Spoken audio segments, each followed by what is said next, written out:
أحمد الله الكريم ونصلي ونسلم على رسوله الكريم والحمد لله رب العالمين أما بعد فأعوذ بالله من الشيطان الرجيم ببركة بسم الله الرحمن على سيدنا نبينا شافينا ইচ্ছা করলে মোদের নবী থাকতে পারতেন আরশে উম্মতেরি মায়াই নবী উম্মতেরি মায়াই নবী শুয়ে আছেন মদিনায় আল্লাহুম্মা সাল্লি আলা নবিয়ানা শাফিয়ানা নবীজিকে নিজের মতো যাহারা মনে করে কি জবাব দিবি রে মন আল্লাহকে কাল হাসরে আল্লাহুম্মা নবিয়ানা গোলাপ নীলম গাদা নীলম নীলম রজনী গন্ধা গোলাপ নীলম নীলম রজনী গন্ধা মনের শোকে মালা গাতিলাম সকাল থেকে একবার দেখা দাও যদি ও গো কমলিওয়ালা একবার দেখা ওয়ালা হাসি মুখে পড়াবো তোমায় হাজার ফুলের মালা বলি সবাই ইয়া রাসূলুল্লাহ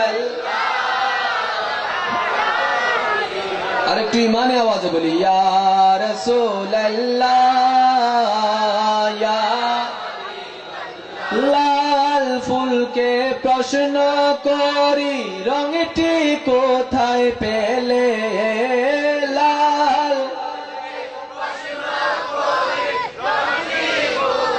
পেলে উহুদ ময়দানে নবীর রক্তের কথা বলে তাই সেই ফুলকে বাগান থেকে তুলে গাঁথলাম মালা সুযোগ পেলে পড়াবো তোমায় হাজার ফুলের মালা বলি সবাই ইয়া রাসূলুল্লাহ ইয়া আরেকটি ইমানি আওয়াজে বলি ইয়া রাসূলুল্লাহ ইয়া হলুদ ফুলকে প্রশ্ন করি রঙটি কোথায় পেলে হলুদ ফুলকে পেলে উত্তর দেয় সেই রংটি ছিল নূর নবীজির ত্বকে তাই সেই ফুলকে বাগান থেকে তুলে গাঁথলাম মালা সুযোগ পেলে পড়াবো তোমায় হাজার ফুলের মালা ঠিক না বেঠে আরেকটু ইমানে আওয়াজ দিয়ে বলুন ঠিক না বেঠে যার যত শক্তি আছে ইমানি কণ্ঠে বলি ইয়া রাসূলুল্লাহ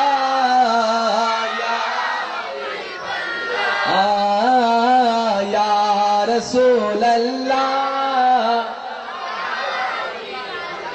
গোলাপ নীলম গাদা নীলম নীলম রজনী গন্ধা গোলাপ নীলম গন্ধা মনের সুখে মালা গাঁথিলাম সকাল থেকে সন্ধ্যা একবার দেখা দাও যদি ও গো রহমত वाला একবার দেখা वाला হাসি মুখে পড়াবো তোমায় হাজার ফুলের মালা ইয়া রাসূলুল্লাহ ইয়া।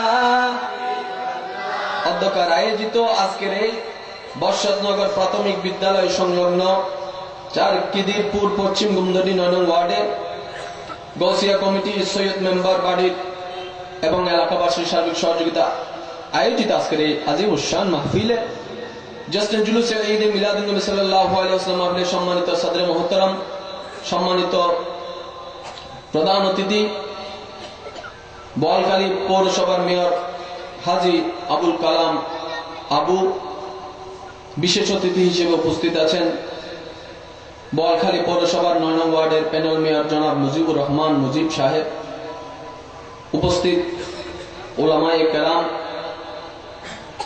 নবী প্রেমিক ওলি প্রেমিক সুন্নি জনতা ভাইরা, আসসালামু আলাইকুম ওয়া রাহমাতুল্লাহি তাআলা ওয়া বারাকাতুহু।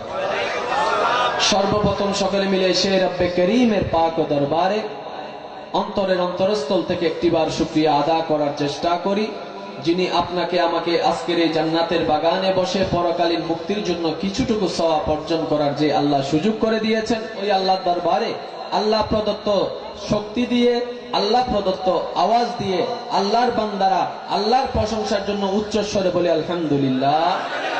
আর একটু মহাব্বতের আওয়াজে সর্বপ্রথম একটি কথা না বলেই পারলাম না, যে আলোচনাটুকু প্রধান অতিথি রেখেছেন কামা হক্কুহু বরাবর 19-20 হয়নি, আলহামদুলিল্লাহ। একটা আওয়াজ দিয়ে বলেন না। আমার জীবনে এত জায়গায় গেলাম, এত রাজনীতিবিদের সাথে মাহফিল হলো, এই আজকে প্রথম একজন ডিফারেন্ট একজন রাজনীতিবিদ পাওয়া গেল, আলহামদুলিল্লাহ। ওনার বক্তব্য উনি প্রমাণ করলেন আমি রাজনীতিবিদ পরে, নবীর উম্মত আগে। আরেকটা আওয়াজ দিয়ে বলেন। দুনিয়াতে চলার জন্য এটা না, কিন্তু হাসরের ময়দানে চলার জন্য তো আমার নবীকে লাগবে, সুতরাং ওইটা আগে এটা পরে, সেজন্য এটার মাধ্যমে আমি ওটাকে জয় করেছি। সুবহানাল্লাহ। আমি যথেষ্ট খুশি হয়েছি, আলহামদুলিল্লাহ। এটা মানে ভাষায় প্রকাশ করার মতো না, যে দলিলগুলো উনি দিয়েছেন কাদে জাআকুম মিনাল্লাহি নূরুন, সাথে আবার তাফসীরও এনেছেন, আবার সিদ্দিক আকবরের হাদিসও এনেছেন, ওমর ফারুকের হাদিসও এনেছেন, আলহামদুলিল্লাহ। মাদারেজুন নবুওয়াত কিতাবের 2য় খণ্ডে 352 পৃষ্ঠা খুললেই মুহতারামের হাদিসগুলো পাওয়া যাবে। আরেকটা আওয়াজ দিয়ে বলেন না, আরেকটু মধুর আওয়াজে। আল্লাহ আমাদের দেশের সমস্ত রাজনীতিবিদকে আগে নবীর উম্মত হওয়ার তৌফিক দান করুন। আরেকটা আওয়াজ দিয়ে বলেন। আপনারা বড় সৌভাগ্যবান, এমন একজন ব্যক্তির অধীনে আপনারা আছেন, আলহামদুলিল্লাহ। কিছুদিন আগে সাক্ষাৎ হয়েছিল কালুবেন ব্রিজের উপরে, যথেষ্ট স্নেহ করে আমাকে, দোয়া কামনা করি ওনার, আল্লাহ পাক আমাদের সকলের হাজরিকে কবুল করুক, আমিন। আমাকে বিষয় যেটা দেওয়া হয়েছে, প্রথম কথা আমি বলে রাখি, আমি বিষয় নিয়ে আলোচনা করি না, কারণ আমি আলোচনার মধ্যে যখনই আসি আমি আমার নবীর রহমতের দিকে তাকাই থাকি। আমার নবী আমাকে যা বলাই আমি তাই বলি, সেটাই আমার বিশ্বাস, সেজন্য আমি বিষয়ের মধ্যে বন্দী থাকতে চাই না। আমি স্থান কাল পাত্রভেদে যা বলা দরকার সেটাই বলার চেষ্টা করি। এখন আপনাদের এখানে শুধু উপস্থিত হওয়ার জন্য ওই গোলাম গাছতলায় বিশাল একটা মাহফিলের মাত্র আধা ঘন্টা করে চলে আসছে, শুধু আপনাদের ওয়াদা রক্ষা করার জন্য। তো আল্লাহ পাক আমাদের সকলের হাজরিকে কবুল করুক, আমিন।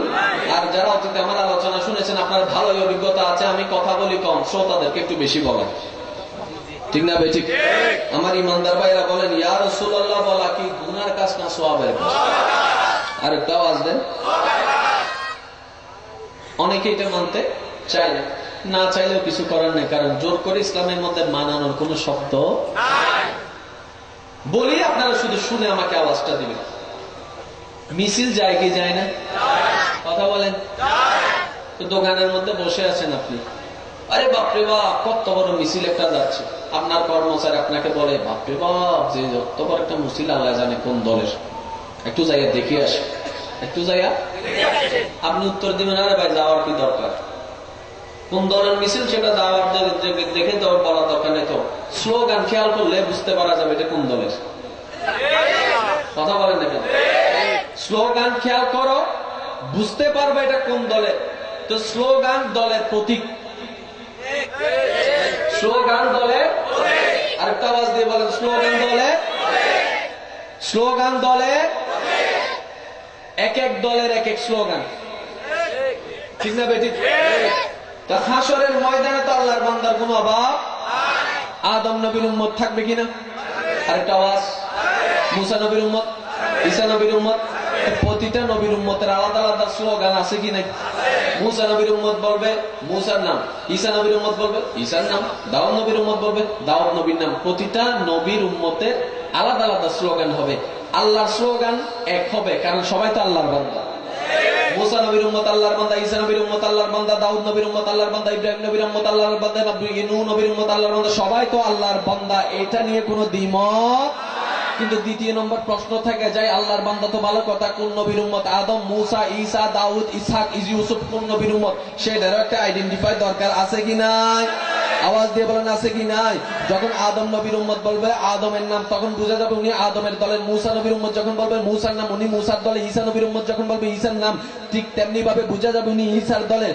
ওই জন্য তো আমাদের আপনাদের ইয়া রাসূলুল্লাহ স্লোগানটা দরকার আছে, কারণ হাসরের ময়দানে সমস্ত নবীর উম্মত থাকবে বেসাহারা হয়ে, পরিচয় তো থাকবে না। আল্লাহর বান্দা তো সবাই আছে, কিন্তু কোন নবীর উম্মত প্রচার হওয়ার জন্য, আইডেন্টি হওয়ার জন্য, চিনার জন্য, পরিচয় হওয়ার জন্য আল্লাহ রাসূলের উম্মতের যখন জবান থেকে স্লোগান বের হবে, ইয়া রাসূলুল্লাহর ধ্বনি বের হবে, জিবরাইল বুঝতে পারবে ওই মুসা নবীর উম্মত নয়, কামলিওয়ালা মদিনাওয়ালা দয়াল নবীর উম্মত আসতেছে। চিৎকার দিয়ে বলুন সুবহানাল্লাহ।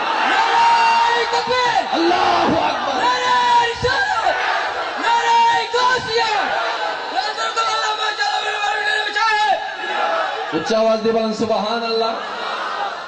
স্টেজ থেকে কোন স্লোগান যাবে না এখন থেকে। যদি স্লোগান আপনাদের দিতে মন চায় আপনারা দিয়ে, নবীর উম্মতের তবাব নাই। কথা বলেন ঠিক না বেটি? ঠিক আছে না? এখান থেকে যদি নবীর উম্মতরা দিতে মন চায় দিবে। এখন আসেন, আমার সোনার বাংলা আমি তোমায়, গুনাহ হবে মনে হয় পরে। আমার সোনার বাংলা আমি তোমায়, কোন দেশের? আওয়াজ দেন, আওয়াজ দেন। 1 কোটি মানুষের মাঝখানে কেউ যদি বলে আমার সোনার বাংলা আমি তোমায় ভালোবাসি, বোয়ালখালী এলাকার এই এলাকার মানুষগুলা আওয়াজটা শোনার সাথে সাথে তার চেহারা চিনে না, তার পরিচয় জানে না, ভোটার আইডি কার্ড জানে না, যে কেউ দেখলে বুঝতে পারবে 1 কোটি মানুষের মধ্যে এই একজন বাঙালি। বলেন ঠিক না বেটি? আরেকটা আওয়াজ দেন।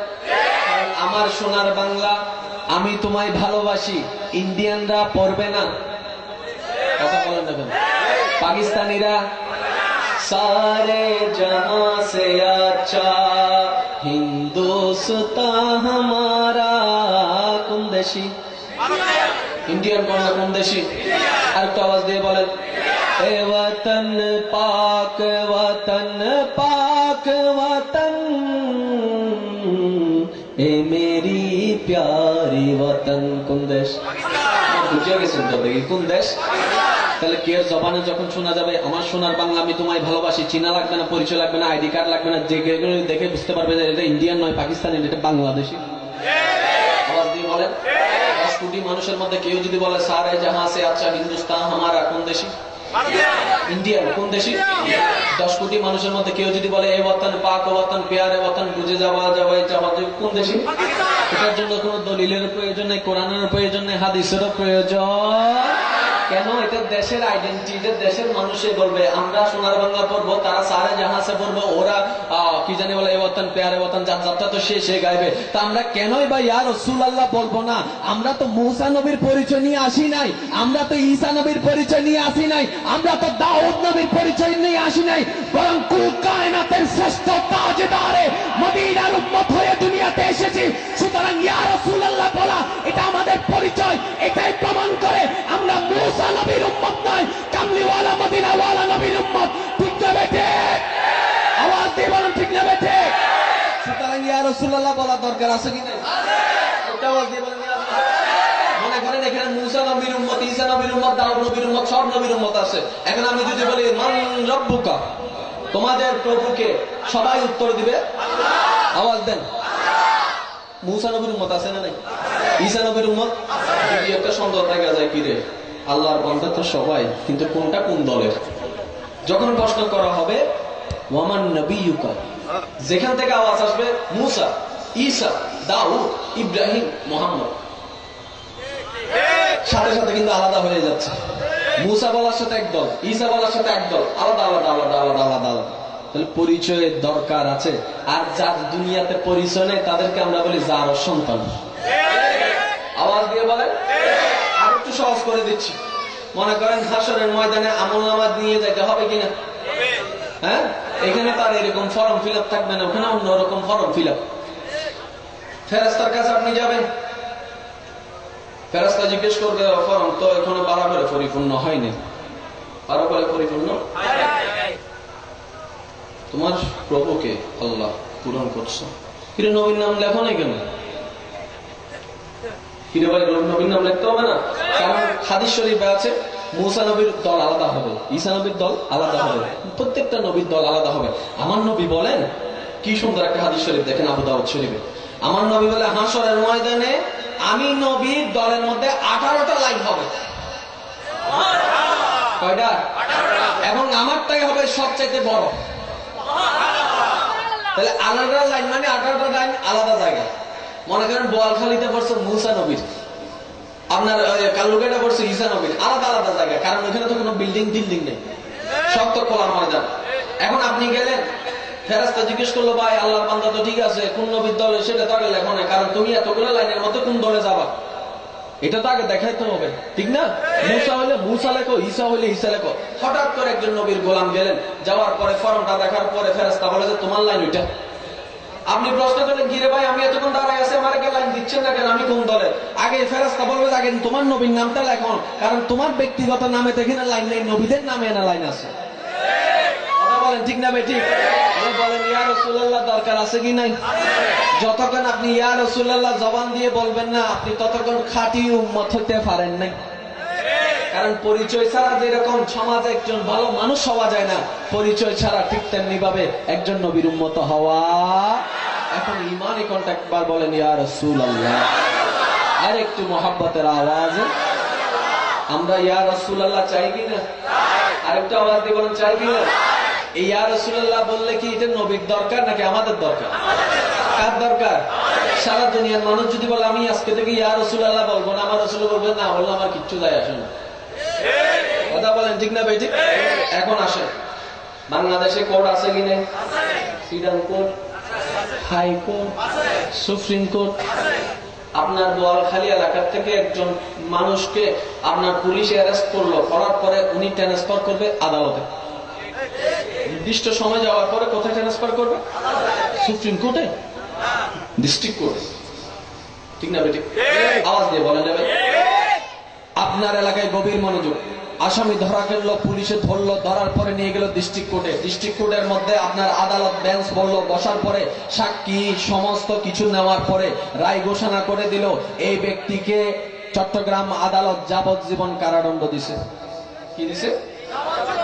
এখন যাবজ্জীবন কারাদণ্ড কথা শুনে মা পেরেশান, বাবা পেরেশান, দাদা পেরেশান। আই হাই, আমাদের সংসারের একটা মাত্র বাতি, সে যদি যাবজ্জীবন কারাদণ্ডে চলে যায় তাহলে বুড়াকালে লাঠি কারে ধরবো? কথা বলেন ঠিক না বেঠিক? মা পেরেশান, বাবা পেরেশান। হঠাৎ করে পিছন থেকে একজন বলেছে না এখন একটা সুযোগ আছে। এখন একটা সুযোগ আছে। কি সুযোগ? হাইকোর্ট। কথা বলেন না কেন? আছে নাকি? বলে যে হ্যাঁ আছে। যদি হাইকোর্টে যদি তোমার ছেলেকে মুক্তি দেয় তাহলে কোনো সমস্যা নেই, ওখানে একটা আপিল করো না। করছে আপিল।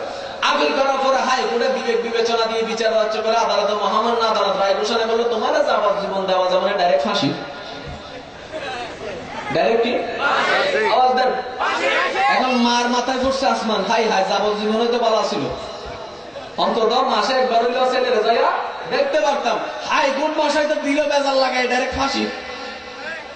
মা কান্না কান্না অবস্থা, বাবাও কান্দে। হঠাৎ করে একজন উকিল এসে বলে মা চিন্তা করেন না, এখন আরেকটা সুযোগ আছে। হ্যাঁ হ্যাঁ, কি আরেকটা সুযোগ আছে? কয় কি সুযোগ? ঠিক না বেঠিক? তাই নাকি? জায়গা সম্পত্তি সবকিছু বিক্রি করে দিল, মা বলে কথা। আরেকটা আওয়াজ দেন না কেন? মা বলে কথা, কারণ সন্তান ছাড়া তো মায়ের দিনদান ভালো যায় না। সন্তানকে দেখলে সমস্ত রোগ ভালো হয়ে যায় মায়ের। কথা বলেন ঠিক না বেঠিক? যারা মা হারাইছে তারাই জানে আজকে মায়ের বেদনাটা কি, ঠিক না? মা সমস্ত সম্পত্তি যা এত জীবন অর্জন করলো, বাবা মা সব বিক্রি করে দিল, একটা মাত্র ছেলে দিল আপিল করে সুপ্রিম কোর্টে। সুপ্রিম কোর্টের বেঞ্চ, আদালত, উকিল সবকিছু বিবেক বিবেচনা দিয়ে সাক্ষী টাক্ষী নিয়ে হওয়ার পরে রায় ঘোষণা করলো, আমি সুপ্রিম কোর্ট, গভীর মনোযোগ, আমি সুপ্রিম কোর্ট না তোমাকে যাবজ্জীবন দিব, না তোমাকে আমি ফাঁসিতে লটকাবো, আমি সুপ্রিম কোর্ট আদেশ দিলাম তুমি সম্পূর্ণ ইজ্জতের সাথে মুক্ত।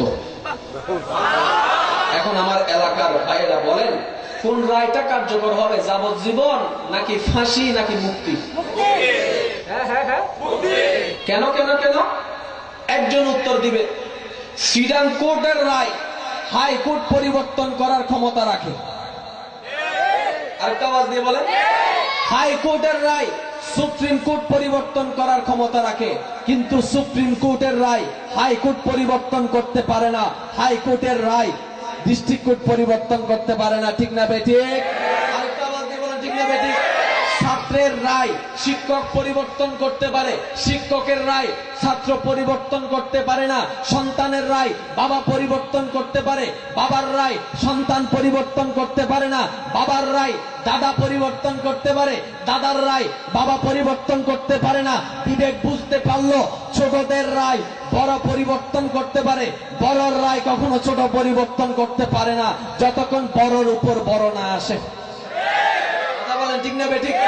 আরেকটা আওয়াজ দিয়ে বলেন, একটা আওয়াজ দিয়ে বলবেন, ছোটর রায় বড় পরিবর্তন করতে, ছোটর রায় বড় পরিবর্তন করতে, বড়র রায় ছোট পরিবর্তন করতে। এটাই জগৎ জানে। আরে আমরা তো তাই বলি, আমরা নবীকে নূর এমনি বলি না তো, আমার নবীকে নূরুন নবী বলেছেন, আমার মেয়ার সাহেব বলেছেন কাদ জাকুম মিনাল্লাহি নূরুন। কোন সাহাবা বলে নাই, নবী বলে নাই, রাসূল বলে নাই, সুপ্রিম কোর্টের লা ইলাহা ইল্লাল্লাহ রায় করে দিলেন আমি কুল কায়নাতের খালিক, আমার নবীকে নূর বলে রায় ঘোষণা করে দিলাম। প্রমাণ হয়ে গেল সুপ্রিম কোর্টের রায় কখনো ডিস্ট্রিক্ট কোর্ট পরিবর্তন করতে পারে না, আমার আল্লাহর রায় দুনিয়ার কেউ পরিবর্তন করতে পারবে না। চিৎকার দিয়ে বলুন সুবহান আল্লাহু আকবার।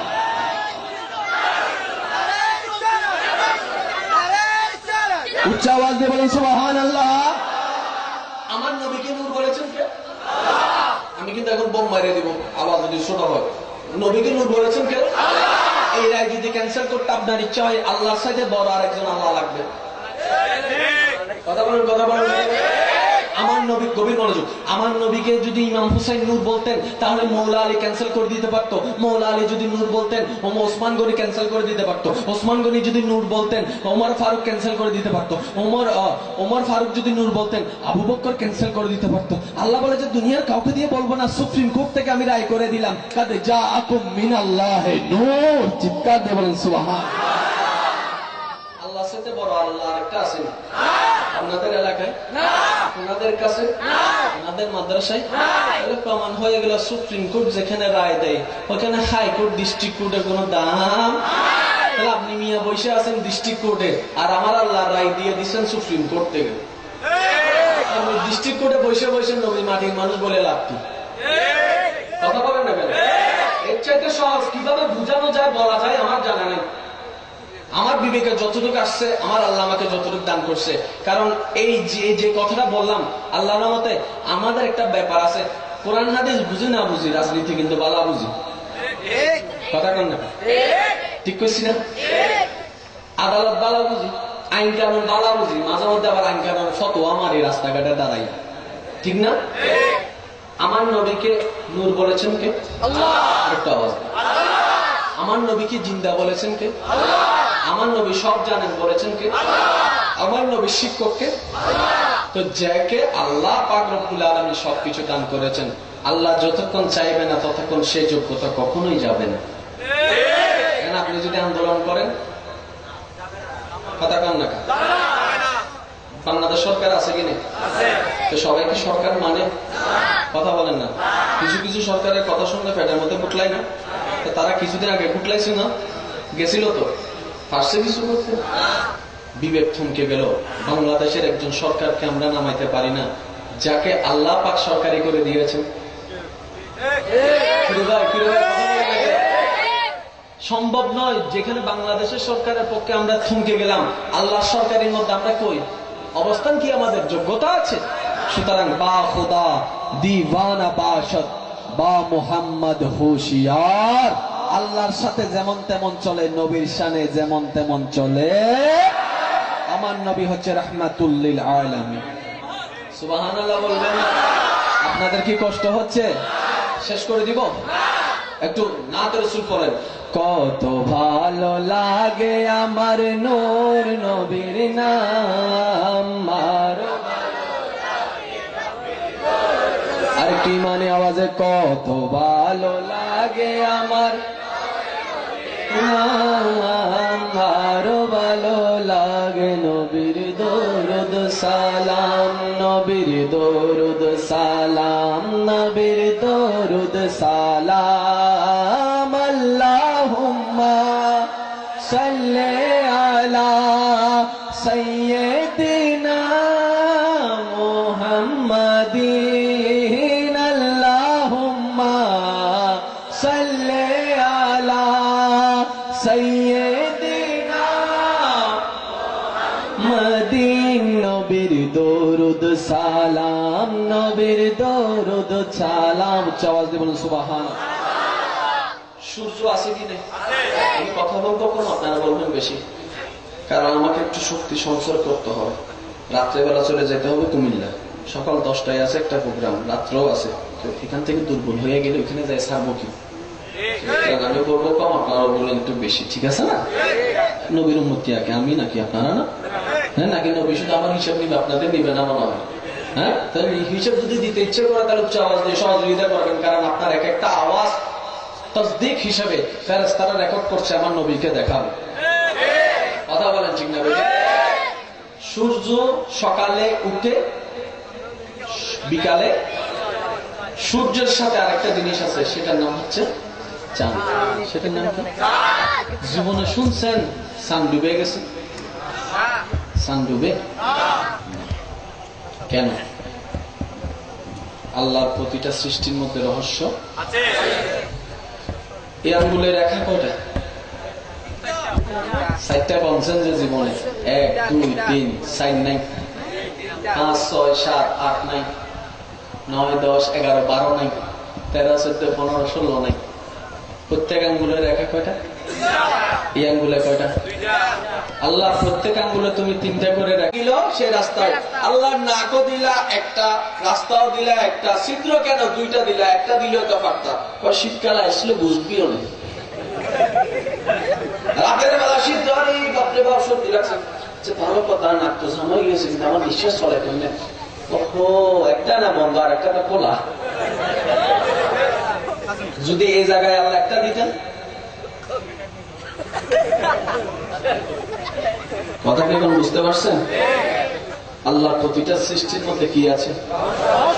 আপনি যে দেখেন মোনাজাতটা করেন, জীবনে 1000 বার করছেন, হয়তো অনেকে খেয়াল করছেন, অনেকে করে নেই। আজকে একটু খেয়াল করার দরকার। মোনাজাত করার সময় 2 হাত আমরা এক জায়গায় করি কিনা? একটু করেন তো দেখি। করার সাথে সাথে আপনার দেখেন 2টা রেখা মিলছে কিনা? এটা কিসের মতো লাগতেছে? চাঁদের মতো। বান্দা, তুই যখন 2টা হাত মিলাবি আসমানের চাঁদ তখন তোর হাতে চলে আসবে। রেখাটা মিললে কি স্পর্শ হয়? চাঁদের মতো। কিন্তু আলাদা থাকলে হয় না। এটার মধ্যে রহস্য। আর আওয়াজ দিয়ে বলেন। জীবনে 1000 বার ডায়লগ শুনছেন, হাতের 5টা আঙ্গুল সমান নয়, সমান নয়, সমান নয়। কিন্তু কেন নয়? কেন নয়? হলে কি সমস্যা ছিল? কথা বলেন না কেন? আমি শুধু এতটুকু বুঝাতে চাচ্ছি, আল্লাহর প্রতিটা সৃষ্টির মধ্যে রহস্য আছে। এই রহস্য উদ্ঘাটন করার জন্য আল্লাহ মূলত বান্দা সৃষ্টি করেছেন। তাই তো আল্লাহ পাক সেই শুরুতে বলেছেন, ইন্নী আলামু মা লা তা'লামুন। সুবহানাল্লাহ। কথা বলেন ঠিক না বেটি? এখন বলেন, সূর্য সকালে উঠে সন্ধ্যায়, কিন্তু জীবনে কোনোদিন শুনি নাই চন্দ্র ডুবেছে। 15 দিন 15 দিন। কথা বলেন ঠিক না বেটি? তো চন্দ্র মিয়া তুমি ডুবো না, থাকো কই? সূর্য উঠেও আবার ডুবে যায়, কিন্তু তোমাকে তো জীবনে ডুবতে শুনি নাই, দাদার মুখেও শুনি নাই, মামার মুখেও শুনি নাই। তুমি থাকো কই? বলে যে আমি কোন জায়গায় বান্দারাই বের করতে পারে। আরেকটা আওয়াজ দিয়ে বলেন। এখন বলেন, সূর্য মাটির চন্দ্র কি মাটির তৈরি না নূরের? নাকি কেউ বলবেন চন্দ্র তো দেখা যায় চোখ দিয়ে, আমরা দেখি, সুতরাং সেটা হচ্ছে মাটির তৈরি। চোখ দিয়ে দেখা যায় না। আবার চন্দ্র নূরের তৈরি, স্বাভাবিক চোখে দেখা যায়। শুধু তাই নয়, চাঁদনি প্রহরের রাতে বিলের মধ্যে যখন কারেন্ট থাকে না, বিলের মধ্যে যখন চাঁদের আলো, আহারে কতজন কবিতা পর্যন্ত লিখে লাইছে। ঠিক না বেঠিক? ভুল হয় বাংলার জ্ঞান। চন্দ্র দেখে দেখে কত রোমান্টিক একটা পরিবেশ। আমি জিজ্ঞেস করলাম, ভাই কি দেখো? বলে যে চাঁদ। আমি বললাম, চাঁদ কিসের তৈরি? বলে যে নূরের তৈরি। ওমা, নূর কি আবার দেখা যায় না? বলে যে কেন? চাঁদ নূরের তৈরি, দেখা যায় তো। সূর্য কিসে দেখা? দেখা মাঝে মধ্যে যখন সূর্য কন্যা ধরে, তখন আমরা স্বাভাবিক ভাবে দেখতে পারি না, পানি নেই, পানির মধ্যে হলুদ দিয়ে কত কাণ্ড কইরা দেখা লাগে। পয়েন্ট একটু নোট করবেন, যে সূর্য স্বাভাবিক চোখ দিয়ে দেখা যায় না, সেটাও নূরের তৈরি। আবার যে চন্দ্র দেখে মানুষ মুগ্ধ হয়ে যায়, অবাক দৃষ্টিতে তাকায় থাকে, সেটাও নূরের তৈরি। দুইটার জয় যোগ্যতা। আল্লাহ খুব জানতে ইচ্ছে করে, সূর্যকে বানাইলা নূর দিয়া, চন্দ্রকেও বানাইলা তুমি নূর দিয়া, কিন্তু সূর্যের দিকে তা দুটোটার নূরের তৈরি। আল্লাহ মাকানের খোদা উত্তর দিচ্ছে, আমার নবী দেখলো ওই চাঁদ কখনো মাটির তৈরি হয় না, ঠিক তেমনি ভাবে নবীকে দেখলো, নবী মাটির তৈরি নয়, নূরের তৈরি। বলেন সুবহানাল্লাহ। মাইরে থাকবে নাকি আর? যুবক ভাইয়ের ইচ্ছে মতো গণদোলাই দিবে তারে, তো দেখা গেলে মাটির তৈরি নয়। আরো মজার কাহিনী আছে, যদি আপনারা শুনতে চান বলতে পারি, কিন্তু আমার এখন আবার ওইখানে চলে যেতে হবে। আর 10 মিনিট। নামগুলো কি জানি তার? কেরামান কাতিবিন।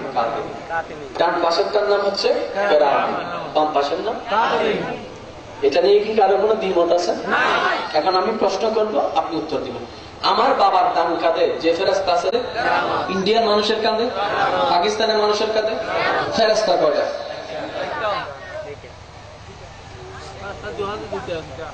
দুই কাঁধে দুইটা, কিন্তু প্রতি কাঁধে একটা। কাঁধে কেরামান, চাকরের কাঁধে কেরামান, ড্রাইভারের কাঁধে কেরামান, মাহফিল কমিটির কাঁধে কেরামান, বক্তার কাঁধে কেরামান। ওমারে মা কয়জন? আমি ঘরের ভিতরে সাইদাওয়ালার মাঝখানে রমজানের মধ্যে পানি খাইয়া ফেলতেছি, লিখে ফেলছে কাতিবিনে। কথা বলে, সময় ছিল 3টা 3 মিনিট। ঠিক এই মুহূর্তে আপনি দোকানের মধ্যে বসে বসে ভাত খাইতেছেন, সেটাও লিখতেছেন। কথা বলেন না কেন? ঠিক সেই সময় ফটিয়াতে আরেকজনে বসে বসে চুরি করতেছে, সেটাও ঠিক 3টা 3 মিনিট। আপনার কক্সবাজারে আরেকজন বসে বসে জেনা করতেছে, সেটাও ঠিক এই রকমের মধ্যে। ইন্ডিয়া আপনার দিল্লির মধ্যে আরেকজন বসে বসে কি করতেছে জানেন? মানুষকে খুন করার প্ল্যানিং করতেছে, সেটাও। কেন রে ভাই? একজন ফেরেশতা কোটি মানুষের খবর রাখতে পারে, সেটা বিশ্বাস করেন। সে ফেরেশতা যে নবীর নূরের বদৌলতে হয়েছে, সে কামলিওয়ালার পাওয়ারটা কেন বিশ্বাস করতে চান না তাহলে? কথা বলেন। এখন আমি আপনাদেরকে প্রশ্ন করি, ভাই ফেরেশতা শ্রেষ্ঠ নাকি মানব শ্রেষ্ঠ? কথা বলেন না কেন? কে শ্রেষ্ঠ? আমরা গুনাহগার, তারপরও শ্রেষ্ঠ। আমরা বেনামাজি, তারপরও শ্রেষ্ঠ। আমরা বেরোজগার, তারপরও শ্রেষ্ঠ। আমরা জেনাখোর, তারপরও শ্রেষ্ঠ। আমরা সুদখোর, তারপরও শ্রেষ্ঠ। কথা বলেন। ফেরেশতার তুলনায় আমরা শ্রেষ্ঠ। পাওয়ারে, যোগ্যতায়, মর্যাদায়, সবকিছুর মধ্যে আমরা শ্রেষ্ঠ। ফেরেশতার যদি এত পাওয়ার হয়, আমার নবীর পাওয়ার জানি কতটুকু হতে হবে। এখন আসে, রোজা ফরজ। আপনারা কি বিরক্ত হচ্ছে? আমি একসাথে 6টা বিষয়ের আলোচনা করে যাওয়ার চেষ্টা করতেছি। 6টা বিষয় একসাথে। এটা আলোচনা শেষ করে আপনারা যখন ক্যালকুলেশন করবেন, দেখবেন যে 6টা রশি বাইরে হয়েছে। যে রশির মূল গোড়া হচ্ছে এক জায়গায় গিয়ে দাঁড়িয়েছে, সেটা হচ্ছে আজমতে মুস্তাফা। আসুক। আর মেয়া সবজুর আছে, দোয়া দিচ্ছেন আমাকে, আলহামদুলিল্লাহ। আলহামদুলিল্লাহ কইতেন না, আরেকটা আওয়াজ দিয়ে কোন। রোজা ফরজ, যাকাত ফরজ, হজ ফরজ, নামাজও এই ফরজ নিয়ে কারো কোনো দ্বিমত নাই, কিন্তু গবেষণা করার হয়তো সেরকম ফুরসত টাইম আমাদের মিলে নাই। আজকে একটু সুযোগ পেয়েছি, করার চেষ্টা করি। হজ ফরজ কিন্তু জীবনে একবার, যাকাত ফরজ বছরে একবার, রোজা ফরজ বছরে একবার, নামাজ ফরজ 6 মাসে একবার, ডেইলি পাঁচবার। এখন বলে তো হজ ফরজ করেছেন কে? যাকাত, রোজা, নামাজ। আল্লাহ তোমার দরবারে জানতে চাই বাহাদুরের সহিত, হজকে তুমি দিলে জীবনে একবার, যাকাতকে দিলে বছরে একবার, রোজাকে দিলা বছরে একবার, নামাজকে কেন দৈনিক দিলা 5 বার? আল্লাহ বলে এটার মধ্যে তো রহস্য আছে, যেখানে ঘাটবে শুধু আমার নবীর গুণগান বার হবে। আর একটু মধুর আওয়াজ দিয়ে বলেন, এমন কোন জায়গা নাই যে জায়গায় আমার নবী নাই। প্রত্যেকটা জাররা জাররা, কাতরা কাতরা আমার আল্লাহ আমার নবীকে রেখে দিয়েছেন। আর থাকবে নাই ভাই কেন? যেখানে স্বয়ং স্রষ্টা নিজে নিজের নামের পাশে আমার নবীর নাম মুবারক লেগে রেখেছেন, সে জায়গায় আপনি আমি আলাদা করার কে? কথা বলেন ঠিক না ভাই? ঠিক।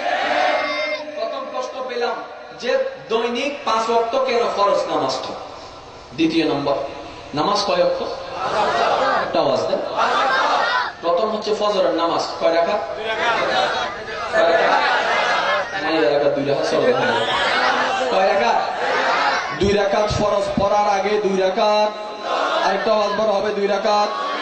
4 রাকাত জোহরের ফরজ পড়ার আগে 4 রাকাত, আসরের 4 রাকাত ফরজ পড়ার আগে 4 রাকাত, এশারের 4 রাকাত ফরজ পড়ার আগে 4 রাকাত, মাগরিবের 3 রাকাত ফরজ পড়ার আগে 2 রাকাত। প্রত্যেক ওয়াক্তে সুন্নত সুন্নত আগে, সুন্নত একমাত্র মাগরিবের নামাজ যেখানে আল্লাহ সুন্নত আগে রাখে নাই। আরেকটা মুহাব্বতে বলতে হবে তো, কারণ এই এলাকায় তো সরকারের কোনো বিধান লাগায়নি এটা সুবহানাল্লাহ কইলে ফাইন, এরকম কোন বিধান আছে? মন খুলে বলেন একবার সুবহানাল্লাহ। প্রত্যেক ওয়াক্তে সুন্নত আগে, ফরজ পরে।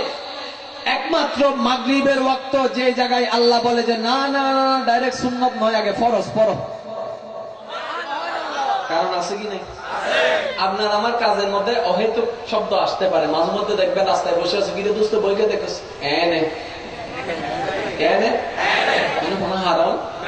আল্লাহ ডিকশনারির মধ্যে এনে বলতে কোনো শব্দ? প্রত্যেকখান সৃষ্টি ধারণ, প্রত্যেকখান হাজত ধারণ, আহকামুল হাকিমিন সুবহানাল্লাহ। আপনি যদি ওলামায়ে কেরামকে জিজ্ঞেস করেন, শর্টকাটে বোঝার জন্য বলি, ভাই ফরজ কাকে বলে? ওলামায়ে কেরাম আপনাকে জানাই দিবে, যে আদেশের সাথে আল্লাহর সম্পর্ক তাকে বলা হয় ফরজ। যে আদেশের সাথে আল্লাহর সম্পর্ক তাকে বলা হয়। এখন আপনি ওলামায়ে কেরামকে জিজ্ঞেস করেন, হুজুর সুন্নত কাকে বলে? হুজুর আপনাকে এতটুকু বলবে, যে কথার সাথে কিংবা যে কাজের সাথে কিংবা যেখানে নবীজি চুপ করে থেকেছেন। 3 ধরনের, নবীজি বলেছেন, নবীজি করেছেন, নবীজি চুপ থেকেছেন। এই 3টা যেখানে পাওয়া যাবে সেটা হচ্ছে সুন্নত।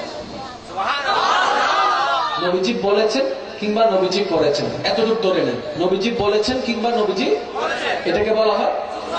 অর্থাৎ যেটার সাথে আল্লাহ সম্পর্ক সেটাকে বলা হয় ফরজ, যেটার সাথে নবীর সম্পর্ক সেটাকে বলা হয় সুন্নত। শর্টকাটে এতটুকু বুঝতে পেরেছেন? তাহলে সুন্নত কার সাথে সম্পর্ক? নবীজির সাথে। কার সাথে? কার সাথে? সুন্নত কার সাথে সম্পর্ক? ফরজ কার সাথে সম্পর্ক? এখন নামাজের দিকে মনোযোগ দেন। যে নামাজ আসসালাতু মিফতাহুল জান্নাহ, যে নামাজকে বলা হয়, একটু নামাজের রহস্যের দিকে মনোযোগ দেন। ফজর যখন পড়তে গেলাম, আল্লাহ বলে যে সুন্নত আগে পড়ো, আমার নবীর সুন্নত, সুন্নত মানি নবী। আগে আমার নবীরটা পড়ো, তারপরে আমারটা পড়িও। জোহরের বেলায় আগে আমার নবীরটা পড়ো, তারপর আমারটা পড়িও। আসরের ওয়াক্ত আগে আমার নবীরটা পড়ো, তারপরে আমারটা পড়িও। এশারের ওয়াক্ত বান্দারে আগে আমার নবীরটা পড়ো, তারপর আমারটা পড়িও। মাগরিবের ওয়াক্ত যখন হলো, মুয়াজ্জিন যখন আযান দিল, দৌড়াই গেলেন আপনি মসজিদে। ফজরও পড়লেন সুন্নত আগে, জোহরও পড়লেন সুন্নত আগে, আসরও পড়লেন সুন্নত আগে, এশাই পড়লেন সুন্নত আগে। এই ধারাবাহিকতা রক্ষা করার জন্য আপনি মসজিদের মধ্যে ঢুকে তাড়াতাড়ি 2 রাকাত কিংবা 4 রাকাতের সুন্নতের নিয়ত বানতে নিলেন। হঠাৎ করে ইসলাম আপনাকে ডাক দিয়ে, ওই আব্দুল্লাহ সুন্নত পড়িস না, সুন্নত পড়িস না। মানে কি? প্রত্যেক ওয়াক্তে সুন্নত আগে পড়ছি, মাগরিব কেন পড়বো না, 100 বার পড়বো। আল্লাহ বলে যে নো নো নো, আগে ফরজটা পড়ো, ফরজটা পড়ো, আগে ফরজটা পড়ো, সুন্নত পরে পড়িও। আল্লাহ ব্যাপার তো বুঝলাম না। আল্লাহ পাক উত্তর দেয়, আমি আসমানের খালিক, আমি জমিনের মালিক, আমি কুল কায়নাতের স্রষ্টা। এত সুন্দর ত্রিভুবন যেভাবে সাজিয়েছি, একদিন ইজা জুলজিলাতিল আরদু জিলজালাহা ওয়া আখরাজাতিল আরদু আসকালাহা ওয়া ক্বালাল ইনসানু মা লাহার মাধ্যমে আমি আল্লাহ ভীষণ বড় ভূমিকম্পের মাধ্যমে আসমান ধসে পড়বে, জমিন ফেটে যাবে, সবকিছু বের হয়ে যাবে। কিয়ামত যেটাকে বলা হয়, কিয়ামত মানে ধ্বংস, ধ্বংস মানে গজব। আমি আল্লাহ করব। আল্লাহ কখন করবা? আল্লাহ পাক বলে আমার রাসূল থেকে জেনে নাও, ইয়া রাসূলুল্লাহ কখন হবে কিয়ামত, কখন হবে ধ্বংস, কখন আসবে গজব? আমার নবী উত্তর দিচ্ছেন, আল বিদায়া ওয়ান নিহায়া কিতাবের 2য় খণ্ডে 352 পৃষ্ঠা খুললে দেখা যায় আমার নবী উত্তর দিচ্ছেন, বারে থাকবে শুক্রবার, মুহররমের মাস হবে, 10 তারিখ হবে, আসরের পরে মাগরিবের আগে। আরেকটা আওয়াজ হবে, আরেকটা আওয়াজ হবে। আসরের পরে মাগরিবের আগে। কারো কোনো দ্বিমত নাই। আল্লাহ এখনো বুঝলাম না। আল্লাহ বলে প্রত্যেক ওয়াক্তে সুন্নত আগে রাখছি। সুন্নত মানি নবী, নবী মানি রহমত, নবী মানি রহমত। মাগরিবের ওয়াক্তে আমি সুন্নত আগে রাখি নাই, কারণ রহমত সুন্নত মানি নবী, নবী মানি রহমত। আমার রহমতওয়ালা নবী যে জায়গায় থাকবে, নবীর অস্তিত্ব যে জায়গায় থাকবে, আল্লাহর গজব আসতে পারে না। আল্লাহর গজব না আসলে কিয়ামত হতে পারে না। সুতরাং মাগরিবের ওয়াক্তে তাই আমি ফরজ দিয়ে শুরু করেছি, আমার রাহমাতুল লিল আলামিন নবীর শান মান আযমত বোঝানোর জন্য। চিৎকার দিয়ে বলুন সুবহান আল্লাহু আকবার। উচ্চ আওয়াজ দিয়ে বলুন সুবহানাল্লাহ। আরেকটা আওয়াজ দেন না ভাই। আপনারা কি বিরক্ত হচ্ছেন? আপনারা কোন নামাজ নিয়ে বসে আছেন আর আমরা সুন্নিরা কোন নামাজ পড়ি এখন বুঝালাম। কিয়ামত পর্যন্ত আমি সুযোগ দিব ভাই, বলেন এতটুকু তো বিশ্বাস করেন আল্লাহর প্রতিটা কাজের মধ্যে কারণ আছে। আরেকটা আওয়াজ বলুন। নাকি আপনি এটাও বলবেন যে আমিও যেরকম এনে এনে কিছু করি, আল্লাহ কিছু এনে এনে করে। এনে এনে কইতে দেরি, আপনার ইউনিয়ন যাইতে দেরি তো ঠিক না? এনে এনে বলতে আল্লাহ ডিকশনারিতে কোনো শব্দ, আল্লাহর প্রতিটা কাজে কি আছে?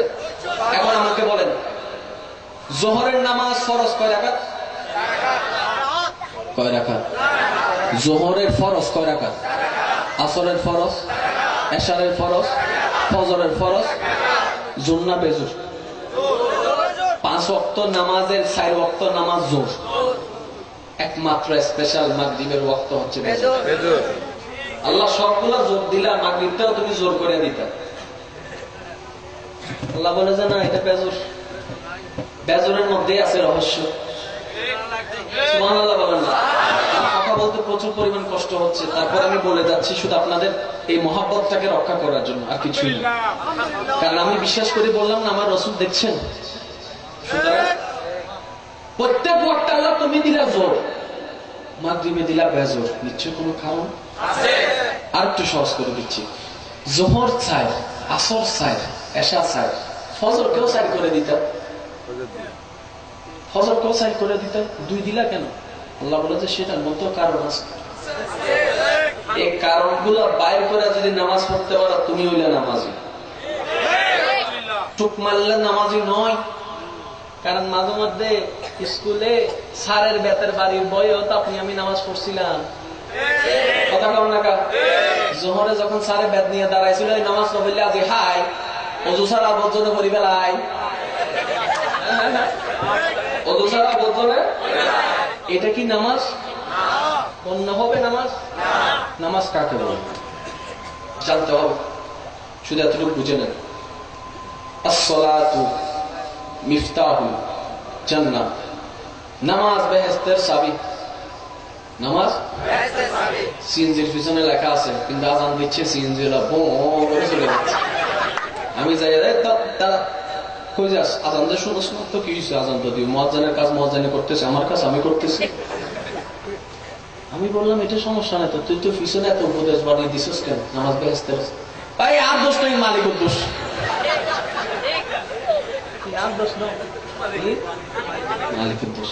এখন শুনুন, আজান সব জায়গায় দেওয়া হয়, শুনেন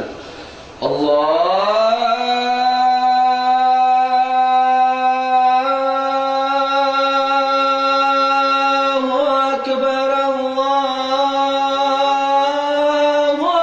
আকবার, সুবহানাল্লাহ বলবেন না? এই আজান এখানেও দেওয়া হয়। তো একবার গেছে সৌদি আরবে, তো জীবনে তো কোনোদিন আরবি কথা শুনলেও নেই।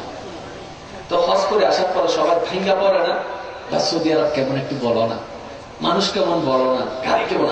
অনেকে আছে বিদেশ থেকে এসে লেকচার মারে, আমরা তো এরকম এরকম করি, আছে না? তো দাদা আসিনি আইনফা নাতি হতো, দাদা সৌদি আরব কেন হতে গেলে বেশি আলাদা কিছু না, বেশি ইতার আল্লাহ দুই জিনিস মিলে আছে শুধু, আর বেকিন কিছু হয়তো কি মিলে আছে আল্লাহ হতে তারা শুধু আর বাংলা ভাষাতে আজান নাম দেয়নি, সূরা ফাতিহা বাংলা পড়ে,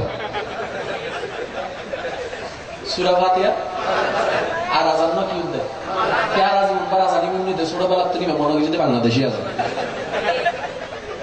বুঝতে সেটা এলে মাঝে মধ্যে অন্যান্য কিছু জ্ঞানী মানুষ, বেশি জ্ঞানী দেরি আছে না নাই, এবার হতা উনিবার বুঝিবার চেষ্টা করিবেন, ওনারা হতে কিন্তু উচিত বেলায় নিয়ে যাবে না, আল্লাহ ঠিকই আছে, দেখবেন এক জায়গা দানের দিয়া ইবে কি কি হন ওইতে সাকিব আল হাসান সক্কা মাইজি যেমন মারত, তো কোচ আছে না নাই, কোচ তো একখান উৎসাহ দণ্ড করিব, কোচকে ফেবি নিয়ে তো ডাইরেক্ট নামিয়ে দৌড়ি যাই প্যারাটারে দৌড়িব না, হ্যাঁ সম্ভব। আবার কল করিবে সুযোগ, কল করে সুযোগ তাহলে তো ইতে আর কাপড় বহুল হতা হইতে দেন, তাহলে এই সুযোগও এখন উৎসাহ দান করিব না করিব, কোচ মশা এখন কেন করিবে করা যায়,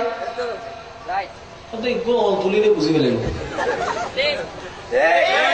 যাত্রীবে তুললি কোচ খেলোয়াড় বুঝি দেয়, কোচে কি হই দেয় কিন্তু ওনারা হংসা কেন কি হই দেয়, ভেরি গুড, কি এই অনলি বেজাতে ইল্লেও যাব ভেরি ব্যাড, বন্ধু বন্ধুরে দূরে দরিন না পারে, সামর বন্ধু কেন করে ইবে জাহানের ওয়ান হরে ফিসনের বন্ধু আরো জোরে দূরে ঠিক কিরে দোস্ত তুই আছে কোন করে বুলো বুলো দূর এখন হদিরা না হেলে মুসু হই দে, এবার হংসা ভাই আর জ্ঞানী গুনি ভাই কল অল হবো আওয়াজ দেখুন, অর্থ হয় ধরনের, অর্থ হন ধরনের, তিন ধরনের, দ্বিতীয় নম্বর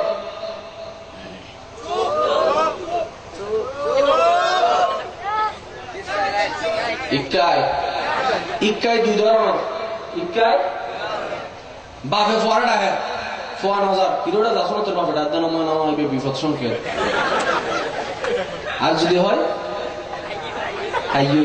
আদর বিপদ সংকেত নাই, বাপে যার তিন লেগুলি ডাকে তো বুঝে দেন আদর আছে, যদি বিপদ সংকেত তাহলে ইকাইবে দুই ফকার, ঠিক না ভাই, ঠিক ইবে দুই ফকার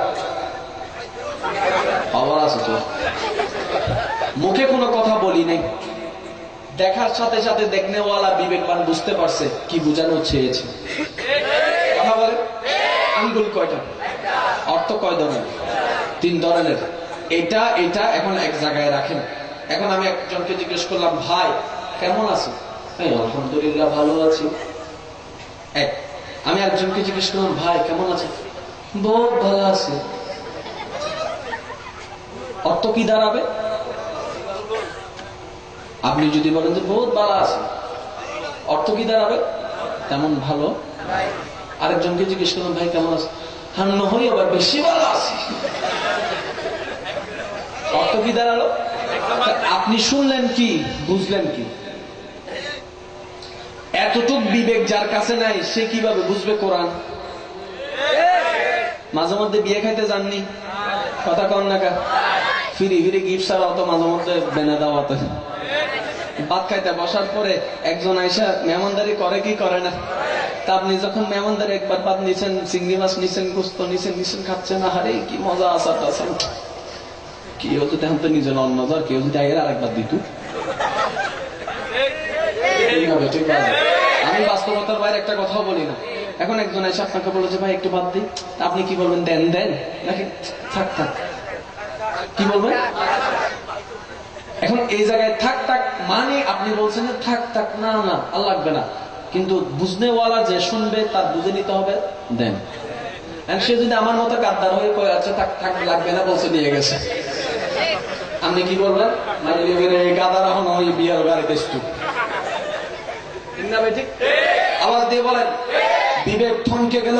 একটা মাত্র আঙ্গুল, তিনটা রকমের রক্ত। দ্বিতীয় নাম্বার আগুন, তিনটা রকমের রক্ত।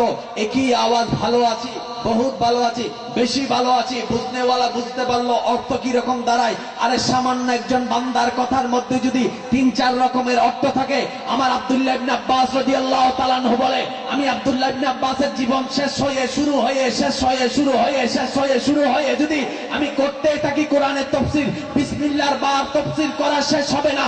অর্থাৎ আল্লাহর এক একটা আয়াতের মধ্যে হাজার রকমের অর্থ বিরাজমান আছে। সুবহানাল্লাহ, আল্লাহু আকবার।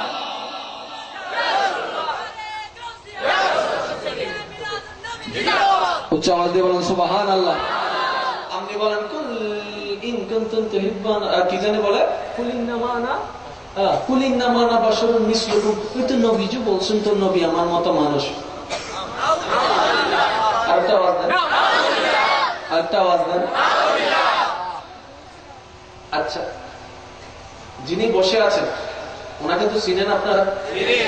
ওনার পরিচয়ের মধ্যে নামটা বাদ দিলে একটা পরিচয় থেকে যায়, যেটা সরকারি সার্টিফিকেট। কি? সেই এলাকার হাজার জনগণ আছে, ওনার মন তো একজন হতে পারবেন? কথা বলেন। আচ্ছা, কালকে একটু পোস্টারের মধ্যে আপনার নামের নিচে মেয়র লাগাইন তো। হ্যাঁ, ওনার কোনো ব্যবস্থা নিতে হবে না, সরকারি ভাবে ব্যবস্থা নেওয়া হবে, ঠিক না বেটি? কারণ সরকার ওনাকে সে যোগ্য আসনে বসাইছে, ঠিক না বেটি? এখন মেয়র সাহেব উঠে বললেন আমি অযোগ্য, গভীর মনোযোগ, আমি অযোগ্য, আমি অশিক্ষিত, আমি মূর্খ, আমি গুনাহগার, আমি সিয়াকার, আমি গরিব, আমি মূর্খ মানুষ বললেন। এখন একজন শোনার পরে বলেন, দেখছো নি বলখালীর মানুষ কত বড় গাদা, এরকম একজন মানুষের ভোট দিছে বললো। গভীর মনোযোগ, বোঝার জন্য বলছি। পিছন থেকে আরেকজন বলবে, আরে গাদা, নিজে যখন নিজেকে ছোট বলে তখন অর্থ দ্বারাই ছোট নয়, তিনি বলতে চাচ্ছেন আমার এত যোগ্যতা থাকার পরে আমি নিজেকে ছোট বলতেছি, মানে আমি হাকে সারি করছি, আমি অহংকার করি না, আমি শুকরিয়া আদায় করে বলতেছি। নিজে যখন নিজেকে বলে, ওলামায়ে কেরাম আলোচনা করার সময় বলে আমার এরকম জ্ঞান নাই, যোগ্যতা নাই, তাই বলে কি শ্রোতা উঠে চলে যায়? কারণ শ্রোতারা জানে উনি নিজেকে ছোট মনে করতেছেন। কথা বলেন। এখন কোরআনের আয়াতের দিকে খেয়াল করেন। কুল, হে নবী আপনি বলেন। আরেকটা আওয়াজ দেন, কুল। আল্লাহ বলে আমি বলবো না, আমি বলবো না, আপনি বলেন। ইন্নামা আনা বাশারুন মিসলুকুম, আমি তোমাদের মতো মানুষ। আল্লাহ বুঝলাম না তো। আল্লাহ বলে আমার রাসূলকে আমি নবুয়ত দিয়েছি, রিসালাত দিয়েছি, নূর বানায়েছি, রহমত বানায়েছি। ইন্না আরসালনাকা শাহিদান ওয়া মুবাশশিরান ওয়া নাযীরা বানায়েছি। ওয়া মা আরসালনাকা ইল্লা রাহমাতাল লিল আলামিনের তাজ পরিধান করেছি। ইন্না আতাইনাকাল কাউসার দান করেছি। হাজার যোগ্যতা দান করার পরও আমার নবী যখন বলে আমি তোমাদের মতো সাধারণ মানুষ, এইখানে অর্থ দাঁড়াবে আমার নবী হাজার যোগ্যতা পাওয়ার পরও নিজেকে ছোট মনে করেছেন আল্লাহর রহমতের সামনে। উচ্চ আওয়াজ দিয়ে বলুন সুবহানাল্লাহ।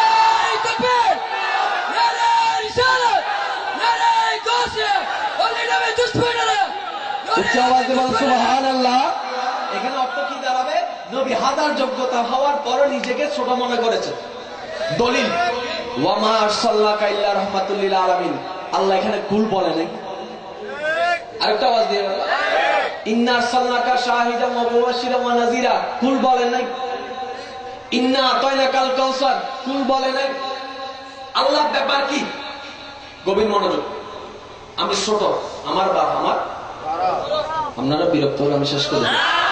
আমি আওয়াজ ছাড়া আমি কথা বলতে পারি না। আরেকটা আওয়াজ দিয়ে বলেন আলহামদুলিল্লাহ বলেন। ছাত্র শিক্ষক সম্পর্ক আছে কি নেই? ছাত্র বড় না শিক্ষক বড়? তো মাঝে মধ্যে প্রশংসাপত্র বাইর করা লাগে কি লাগে না? এখন যদি শিক্ষক যদি প্রশংসাপত্রের মধ্যে যদি দুর্নাম লাগাই দেয়, অন্য কোন কলেজের সার্টিফিকেট আপনার ভর্তি হতে পারবে? যখন শিক্ষক বলবে যে না উনি আমাদের এখানে নিয়মিত ছাত্র ছিলেন, প্রশংসা 3-4 লাইন বাড়াই করবেন, এটাই কিন্তু দলিল হয়ে যাবে। বড় যখন ছোট সম্পর্কে বলে সেটা দলিল হয়ে যায়। কথা বলেন না কেন? আমার বাবা যদি আমার বড় মূর্খ, আমি কিন্তু মূর্খ হিসেবে গণ্য হব। কথা বলেন না কেন? আমি যদি আমাকে সারাদিন মূর্খ বলি, বুঝনাওয়ালা বুঝবে যে মোকাররম বাড়ি নিজের ছোট মনে করতেছে। কিন্তু যদি বাবা বলে, আমার শিক্ষক বলে, এটা আমার দলিল হয়ে যাবে। বড় বললে দলিল, ছোট বললে দলিল হয় না। আল্লাহ পাক বলে ওয়ামা আরসালনাকা ইল্লা রাহমাতুল লিল আলামিন, আমি বলবো ইন্না আরসালনাকা শাহিদান ওয়া মুবাশশিরান ওয়া নাযীরা, আমি বলবো ইন্না আতাইনাকাল কাউসার, আমি বলবো ওয়া রাফা'না লাকা যিকরাক, আমি বলবো ওয়ালা সাওফা ইউতিকা রাব্বুকা ফাতারদা, আমি আল্লাহ বলবো। আমি বললে দলিল হয়ে যাবে, আমি বললে গ্যারান্টেড হয়ে যাবে। এখানে মিসলিয়াতের প্রশ্ন, এখানে সমানের প্রশ্ন, এখানে সাধারণ মানুষের প্রশ্ন। সুতরাং এটা আমি আল্লাহ বলবো না, আপনি বলেন কুল কুল কুল। হে নবী আপনি বলেন, আমি বলবো না। আমি বললে দলিল হয়ে যাবে, আপনি বলবেন আমার বান্দারা বুঝতে পারবে। আমার নবী নিজেকে ছোট মনে করতেছেন। সুবহানাল্লাহ, আল্লাহু আকবার, ইয়া রাসূলুল্লাহ। উচ্চ আওয়াজ দিয়ে বলেন সুবহানাল্লাহ। তাহলে আপনি কোন জায়গার আয়াত কোন জায়গায় ফিট করলেন?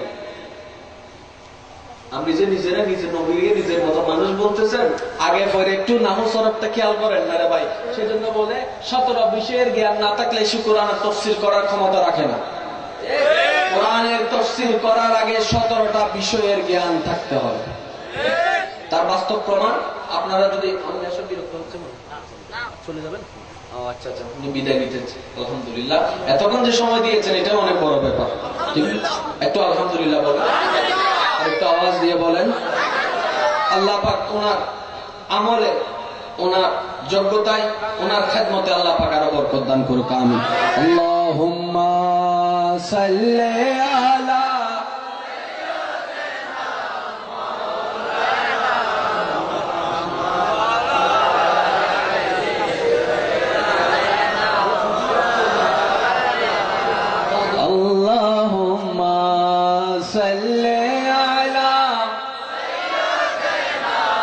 মাওলানা মুহাম্মদ ওয়া আলা আলি মাওলানা। উচ্চ আওয়াজ দিয়ে বলেন সুবহানাল্লাহ। কোন কথাই জানিছিলাম আমরা? ফজরের নামাজ। হ্যাঁ মনে আছে। ফজরের নামাজ কয় রাকাত? ফরজ কয় রাকাত? 2 রাকাত। গভীর মনোযোগ, শোনার আগ্রহ আছে? আল্লাহ পাক দিনও বানাইলেন, রাতও বানাইলেন, ঠিক না? রাতকে সাজাইলেন চন্দ্র দিয়ে, চন্দ্রের চতুর্পাশে দিলেন তারকা। আকাশটাকে, আসমানটাকে আরো বেশি মধুর লাগে যখন চাঁদও থাকে তারাও থাকে, ঠিক না বেটি?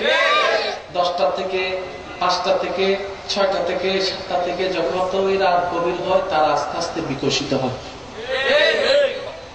ওলামায়ে কেরাম সাথে মাদ্রাসার ছাত্র থাকলে এই বিষয়টা একটু নোট করবেন।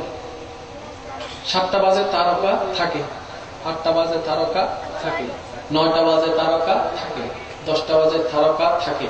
হয়তো কম দেখা যায়, না হয় বেশি দেখা যায়, না হয় অল্প দেখা যায়, না হয় বেশি আলো দেখা যায়, থাকে। অনেক সময় থাকে কিন্তু মেঘের আড়ালে দেখা যায় না, ঠিক না বেটি? তো আসমানে যে চাঁদের পাশে আছে এগুলোকে কি বলে? আওয়াজ দেবে। কত রকমের তারা, ছোট তারা, বড় তারা, বেশি তারা, কম তারা। আবার মাঝে মধ্যে সাপ পাই বলে সাম্বা উঠবে। অনেকে বলে না, একটা তারা আছে যেটা সব সময় উঠে না, কিন্তু ফজরের নামাজ যারা পড়ে তারা দেখে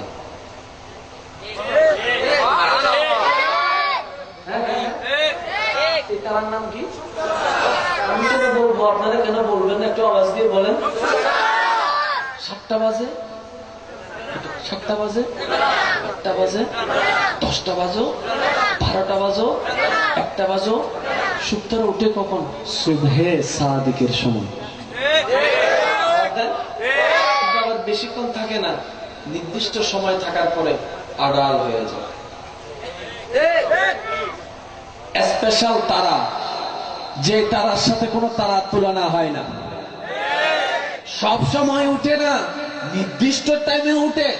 এতগুলা টাইম থাকতে আল্লাহ খুব জানতে ইচ্ছে করে এই সুবহে সাদিকের মধ্যে সুখ তারার স্পেশাল পাওয়ার, স্পেশাল আলো, স্পেশাল সৌন্দর্য মর্জিত এই সুখ তারাকে কেন সুবহে সাদিকের মধ্যে তুলো? আল্লাহ খুব জানতে ইচ্ছে করে। আল্লাহ বলে, আমার কামলিওয়ালা মদিনাওয়ালা দয়াল নবীকে দিনের বেলা পাঠাই নাই, রাতের বেলা পাঠাই নাই, সুবহে সাদিকে পাঠিয়েছি। তাই কিয়ামত পর্যন্ত স্পেশাল তারা তোলার মাধ্যমে আমি আল্লাহ মিলাদুন নবীকে উদযাপন করব। চিৎকার দেবেন সুবহান আল্লাহু আকবার, উচ্চ আওয়াজ দেবেন সুবহানাল্লাহ। শুক্তারা 10টা বাজে উঠে না, কি কথা বলেন না কেন? আবার বেশিক্ষণ থাকেও না, কথা বলেন ঠিক না বেটি? আপনি মিলাদুন নবী যত বন্ধ করতে চাবেন তত বাড়তে থাকবে। সেজন্য আমি একটা কথা বলি কি জানেন, যারা মিলাদুন নবীর বিরোধিতা করেন, আমি আপনাদেরকে অনুরোধ করি আপনারা আরো বেশি বেশি করেন, আপনারা আরো বেশি বেশি বিরোধিতা।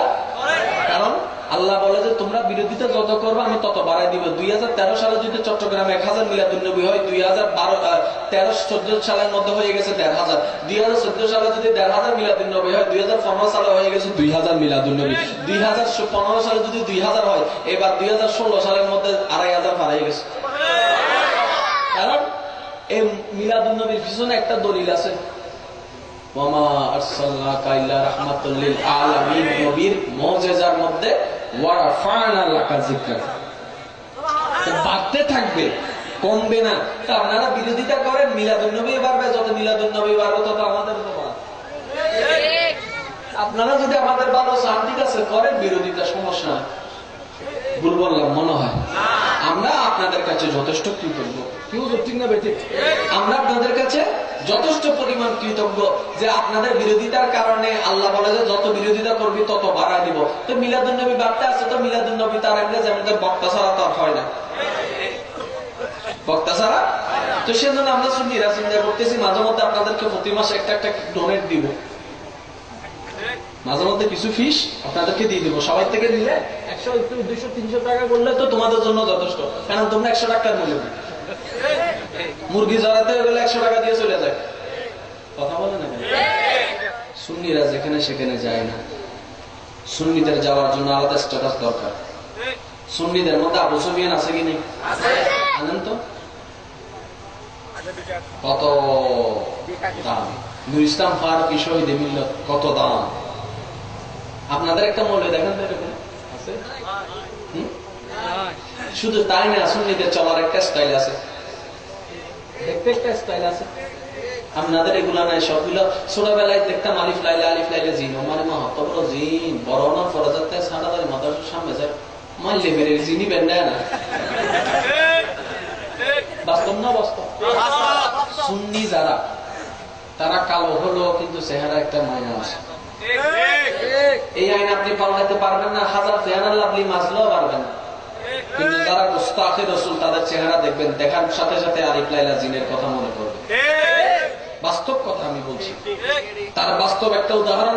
আমার কথা আপনাকে বিশ্বাস করতে হবে না, আপনার পকেটে মোবাইল আছে, ইন্টারনেট আছে, ফেসবুক আছে, ইউটিউব আছে, আপনিই দেখতে পারেন। একজন মানুষ যখন ফাঁসি খায় তার চেহারা পরিবর্তন হয়ে যাওয়া অস্বাভাবিক কিছু নয়। বাংলাদেশের জমিনে অনেককে ফাঁসি দেওয়া হয়েছে, সেই রেকর্ডও আছে, কিন্তু চেহারা কিন্তু দেখায়নি। কেন কেন কেন বলে যে যখন ফাঁসটা লাগে, গভীর মনোযোগ, এই জায়গায় ফাঁসটা যখন লাগে তখন স্বাভাবিক চোখ বের হয়ে যায়, রক্ত জমাট হয়ে যায়, চেহারাটা দেখার মতো থাকে না, ভয়ানক হয়ে যায়। কথা বলেন ঠিক না? 2 2016 সাল পাকিস্তানের ময়দান, গাজিয়ে মিল্লাত আল্লামা মুমতাজ কাদেরী, ওনাকে ফাঁসি দেওয়া হয়েছে। অপরাধ সিদ্ধ ছিল একজন পাকিস্তানের গভর্নর বেয়াদবে রসুল মাইকের মধ্যে দাঁড়ায় আমার রসুলের সামনে বেয়াদবি করছে। সেই মন্ত্রীর বডিগার্ড ছিল মুমতাজ কাদেরী। সুযোগ পাইছে যখন দিছে, দেওয়ার পর আবার পালায় যায় নাই। রসুলের উম্মত, রসুলের গোলাম, পালায় যায় না, ফায়ার করে দাঁড়ায় আছে, অ্যারেস্ট কর। বাস্তব কথা ইউটিউবে দেখেন আপনি। 4 বছর পর্যন্ত এই কেস রানিং ছিল। শেষ পর্যন্ত 2015 সালের শেষের দিকে ফাঁসি দেওয়া হয়েছে মুমতাজ কাদেরীকে। এখন বলেন, ফাঁসি দেওয়ার আগে একজন ব্যক্তিকে প্রথমে সেলে রাখে কিছুদিন। কোথায় রাখে? সেল বলা হয় এমন একটা জায়গা, বর্তমানে ঢাকা বাংলাদেশ জাতীয় কারাগার যেটা, ওটা কিন্তু এখন মুক্ত করে দেওয়া হয়েছে। 21 টিভির ভিডিওটা দেখে নিবেন, সেল কারে বলে, দেখলে বুঝতে পারবেন। এমন একটা জায়গা যেখানে বাতাস ভালো করে নাই, আলো নাই, লাইট নাই, ফ্যান নাই, আত্মীয় স্বজনের সাথে দেখা করা যাবে না।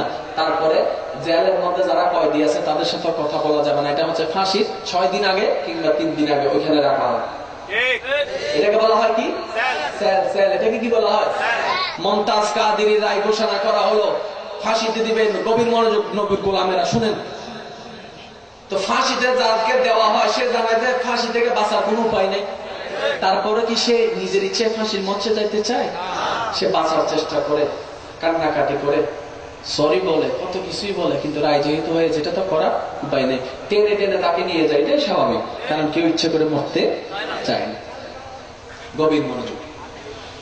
2015 সাল ডিসেম্বরে রায় ঘোষণা করা হলো, নবীর আশেক মুমতাজ কাদেরীকে ফাঁসি দেওয়া হবে।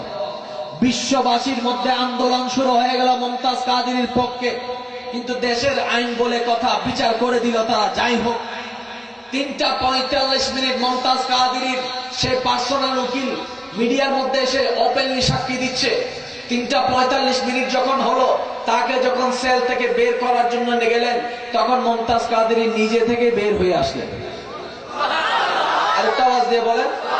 আসার পরে উকিল বলতেছে এই কথা, আসার পরে মুমতাজ কাদেরী বলে, আপনাদের কাছে আমার একটা অনুরোধ, কেউ আমাকে স্পর্শ করবেন না, আপনারা কেউ আমাকে থানা হিস্সা, আমি নিজে থেকে যাব। ওই উকিলে জিজ্ঞেস করে, কিরে ভাই, জীবনতে এরকম ফাঁসির আসামি দেখি নাই, যে নিজে থেকে ফাঁসির কাস্টে যাচ্ছে, আপনি এত আনন্দিত ভাবে ফাঁসির কাস্টে যাচ্ছেন কিভাবে? মুমতাজ কাদেরী সে পাকিস্তানের কারাগারে মঞ্চের সামনে দাঁড়ায় বলে, আরে যাব না তো কি করবো, যেই নবীর গোলামি করেছি সারা জীবন, আমি মুমতাজ কাদেরী দেখছি ফাঁসির কাস্টের পাশে, আমার রাহমাতুল্লিল আলামিন নবী, আমি মুমতাজ কাদেরীর জন্য অপেক্ষা করতেছি। সুবহানাল্লাহ, আল্লাহু আকবার, ইয়া রাসূলুল্লাহ। উচ্চ আওয়াজ দিয়ে বলেন সুবহানাল্লাহ। আরেকটা আওয়াজ হবে রে ভাই, আরেকটা ইমানি আওয়াজ। কেউ স্পর্শ করে নাই, নিজে নিজে গেলেন, হাসি মুখে লাগাইলেন, কালো কাপড়টা পর্যন্ত উনি পরে নাই। এখন আসেন, ফাঁসি দেওয়ার পরে জগতের মানুষ দেখলাম কি চেহারা কালো। খোদার কসম, আপনার মোবাইল এখন বাইর করেন, মুমতাজ কাদেরী হ্যাঙ্গিং দিয়ে ইন্টারনেটে সার্চ দেন, এই নুরানি চেহারা দেখার সাথে সাথে যে কোনো মানুষই বলতে বাধ্য হবে এটা স্বাভাবিক মৃত্যু হয়েছে। আমি ওপেন চ্যালেঞ্জ দিব, কারণ আমার কাছে দলিল আছে, দলিলটা করে নয় আপনার পকেটেই আছে। দেখেন, আপনি ইন্টারনেটে যান, মুমতাজ কাদেরী লেখেন, লেখার সাথে সাথে চেহারা বেশি উঠবে। ফাঁসির কোন লক্ষণ নাই, ফাঁসি হলে এদিকে রক্ত বাইর হয়, এদিকে রক্ত বাইর হয়। খোদার কসম, মুমতাজ কাদেরীর মধ্যে সেই রকম পরিবর্তন দেখা যায় নাই, যেই রকম একজন সাধারণ আসামি, সাধারণ ফাঁসিওয়ালার চেহারার মধ্যে পরিবর্তন দেখা যায়। রক্ত হয়, নাক দিয়ে পড়ে, চুপ বের হয়ে যায়। নয় নয়, হয় নাই। জানতে চাইলাম মুমতাজ কাদেরীর কাছে, ভাই এই ব্যাপার কি? সারা দুনিয়ার ফাঁসির আসামি একরকম, আপনার চেহারা এত দূর কেন? উত্তর আসবে, আর আমি সাধারণ মানুষ নয়, আমি নবীর গোলাম মুমতাজ কাদেরী, আমার নবীকে থেকে থেকে মৃত্যুবরণ করেছি। সুবহানাল্লাহ। সেজন্য সুন্নি যখন মারা যায়, এলাকার মানুষ আয়সা ভাঙ্গা দেখে দেয়।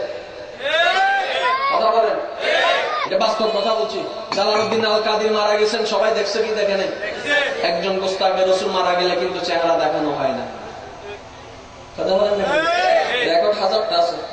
সুন্নি মারা গেলে সবাই দেখে, গোস্তাকে রসুল মারা গেলে সবাই দেখে না। এখন আরো সহজ করে দিচ্ছি, আপনার এলাকায় কিছু মানুষ মারা যায়, যাওয়ার পরে একজন এসে বলে, আরে মানুষটাকে দেখে মনে হচ্ছে ঘুমাচ্ছে। আরেকজনের পিছন থেকে এসে বলে, না না মনে হচ্ছে মুসকি মুসকি হাসতেছে। ঠিক না? নাকি অবস্থা বললাম? 3 দিন পরে একজন মানুষ মারা গেছে, ছোট ছোট বাচ্চা যাচ্ছে দেখতে, চাচা কয় যাইস না যাইস না। কেন চাচা? 3 দিন আগে না গেছিলাম দেখতে, আবার আজকে আরেকটা মারা গেছে, একটু দেখতে যায় না? কয় না, দেখলে একবার 3 দিনও ঘুমাইতে পারতি না। মুরব্বীরা দেখে বলে, আরে মাঝে বালা মানুষ সাজি সমাজ মরার পর আসল চেহারা বাইটি। এখন বিবেককে প্রশ্ন করুন, 3 দিন আগে সে ব্যক্তির কাছেও আজরাইল আসছে, 3 দিন পরের ব্যক্তির কাছেও আজরাইল আসছে, সব তো সেম টু সেম, সব সেম সেম, চেহারার পরিবর্তন কেন? শুধু একটাই জায়গা, সেটা হচ্ছে মুহাব্বতে রাসূল। এই একটা জায়গায়, শুধু একটাই জায়গায় যদি অন্তরে নবীর মুহাব্বত থাকে, আপনার মরার পরে চেহারা দেখে কেউ বলবে যে ঘুমাচ্ছে, কেউ বলবে যে হাসতেছে। যদি মুহাব্বত অন্তরে না থাকে, চেহারা এমন ভয়ানক হবে, দেখার মতো লায়ক হবে না, চেহারা ঘুরে রাখতে হবে। এলাকার মানুষ বলবে তাড়াতাড়ি মাটির তলে দাফন কর। কথা বলেন ঠিক না বেটে? সুতরাং আল্লাহ পাক আমাদের সকলকে নবীর মুহাব্বত নিয়ে দুনিয়াতে বেঁচে থাকার তৌফিক দান করুক, আমিন। এই প্রশ্নটুকু আপনাদের কাছে রেখে গেলাম, জোহর আসর এশা 4 কেন, মাগরিব কেন 3, ফজর কেন 2? এই জিনিসটা জেনে নেবেন। আল্লাহ পাক বুঝার আমল করার তৌফিক দান করুক, আমিন। ইসলাম মারামারি পছন্দ করে না, ইসলাম ঝগড়া বিভেদ পছন্দ করে না, ইসলাম শুধু শান্তি নিয়ে এসেছে, সেজন্য মুসলমানরা শান্তিতে বিশ্বাসী। কথা বলেন ঠিক না বেঠিক? যেখানে শান্তি আছে সেখানে মুসলমান আছে, যে মুসলমান অশান্তি করে সে কখনো মুসলমান হতে পারে না। আল্লাহ আমাদের সবাইকে ভ্রাতৃত্ব বন্ধন রক্ষা করে দিন দুনিয়ার মধ্যে আমার নবীর গোলামি করার তৌফিক দান করুক, আমিন। পাঁচজাগানা নামাজ আদায়ের মাধ্যমে, মা বাবার খেদমত করার মাধ্যমে, মুরব্বীদেরকে সম্মান করার সেই তৌফিক আল্লাহ আমাদেরকে দান করুক, আমিন। আগামী 25শে জানুয়ারি, কতই জানুয়ারি? একটু সবাই বলেন কতই জানুয়ারি? আগামী 25শে জানুয়ারি বাহার সিঙ্গার একটা দরবার আছে, দরবার চিনেননি? বাড়িয়া দরবার, একটা আওয়াজ দেন না কেন?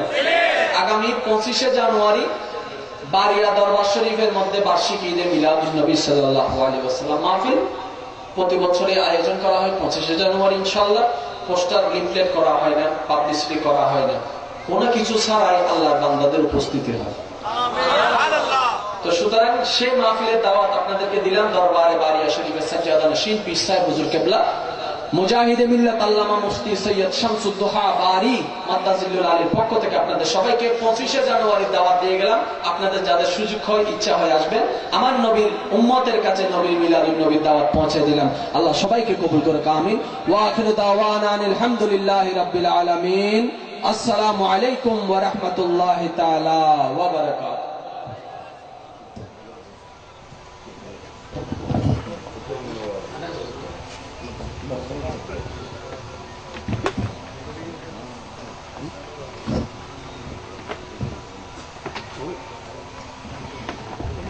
মোকাররম বারি সাহেব একজন আপনাদের সম্মুখে আজকে মাহফিলের উদ্বোধক সম্মানিত বিশিষ্ট আলেম শ্রদ্ধাভাজন মোকাররম বাহারি মহোদয় উপস্থিত থেকে তখন আপনাদের উদ্দেশ্যে উপস্থিত থেকে উনিও আপনাদেরকে আল্লাহ এবং আল্লাহ রসুলের বিষয়ে কিছু বক্তব্য রেখেছেন। আমি আসলে একজন রাজনৈতিক কর্মী, সমাজকর্মী। এই এলাকাতে আমার বাড়ি। এই মহান অনুষ্ঠানে নবীর মিলাদ কিয়াম যেখানে হবে, আল্লাহ আল্লাহ রসুলের কথা যেখানে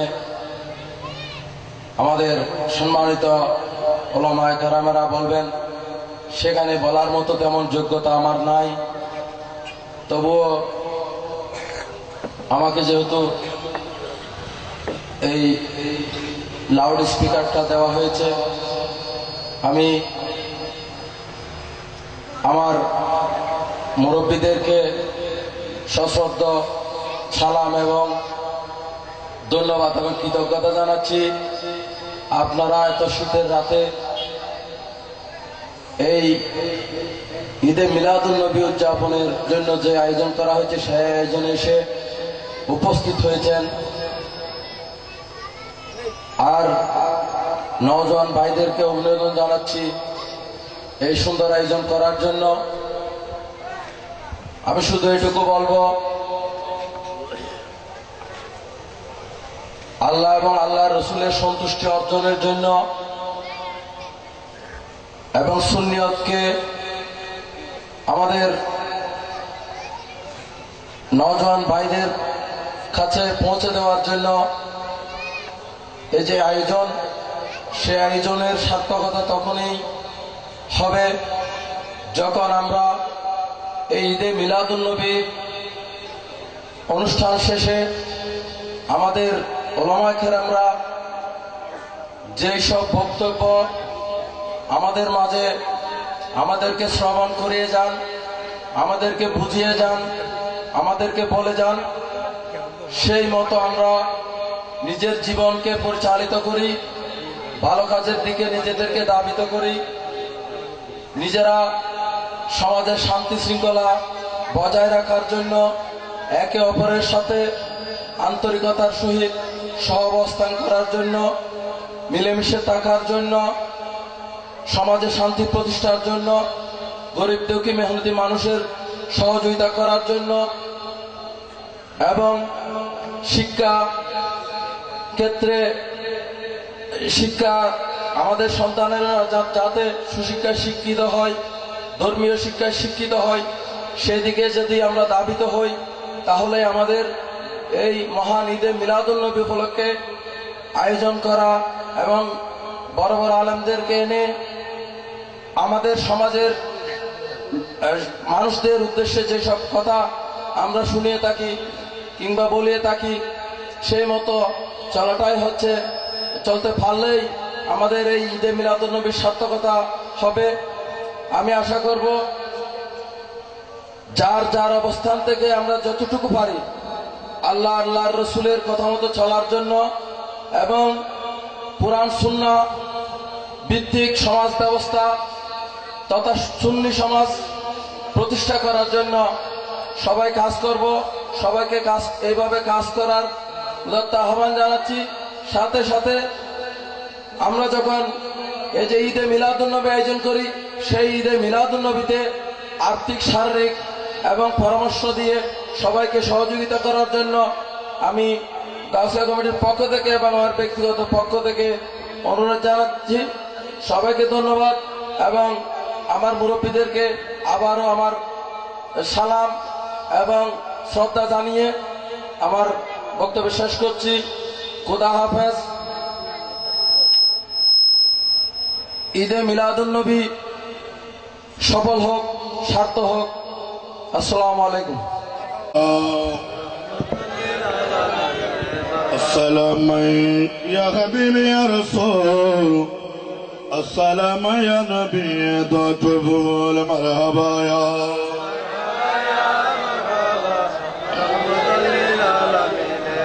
السلام باجمل باجمل، السلام بنصير بمثال، مرحبا يا امددك مكين، السلام رحمة للعالمين، مرحبا يا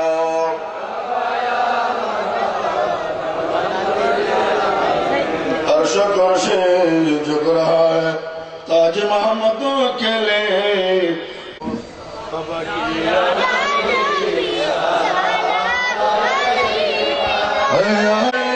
سلام علیکہ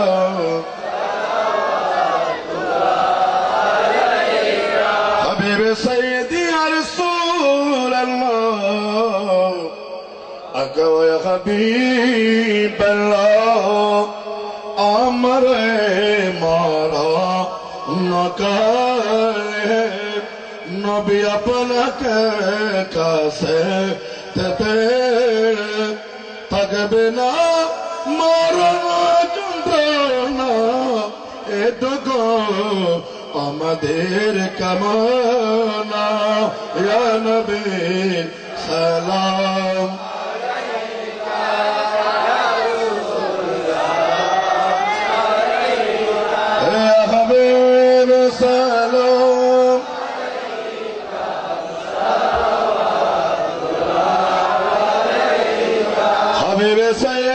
رسول الله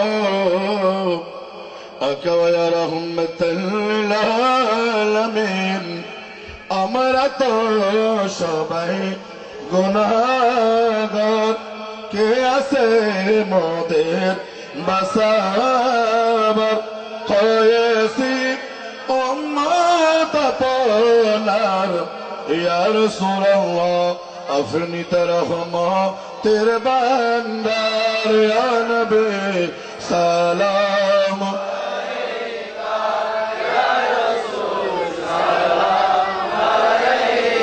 يا حبيب سلام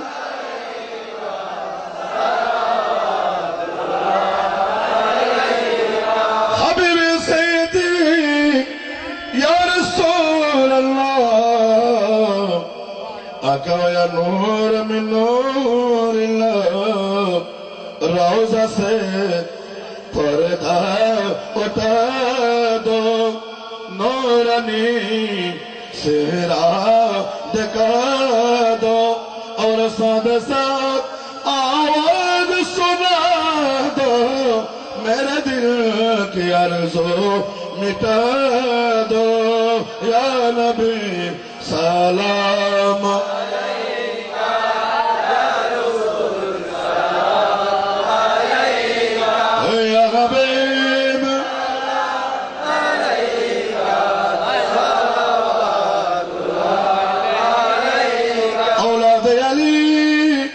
أصحاب نبي और शुहदाए किराम गुल बागे रिसालत फैला को सलाम मुस्तफा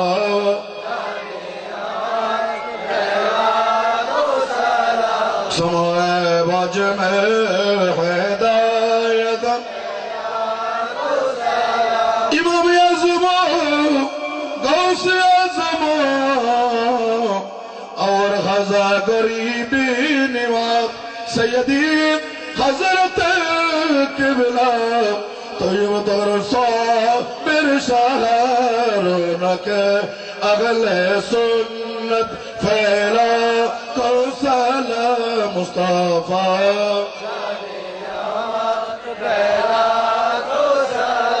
समय बज में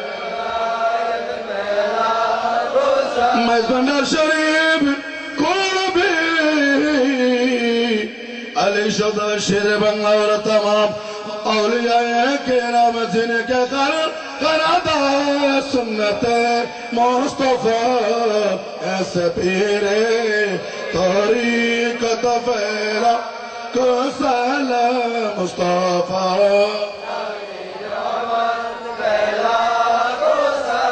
समय बज में या इलाही सदक़े ईद मिलाद रसूल ए सलामी आज जानो हो कबूल मदीने के साथ दुल्हा को सलाम मदीने के साथ करोड़ों सलाम मदीने के साथ बेगुदो सलाम बलगुना बेकमाली कसरत जमी औसाली हस्बी रब्बी जल्ला नूर मोहम्मद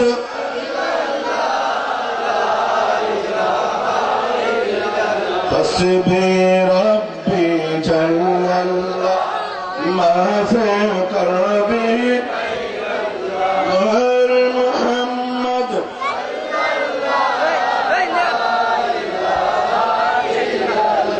या रहमान या अल्लाह या रहीम या अल्लाह या रहमान या अल्लाह या रहीम या अल्लाह या करीम या अल्लाह ला इलाहा हस्बी रब्बी जल्लल्लाह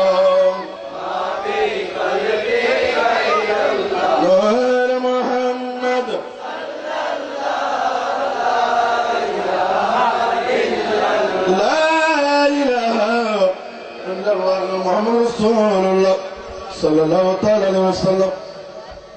লাগা শুকরিয়া আমরা আদায় করতেছি।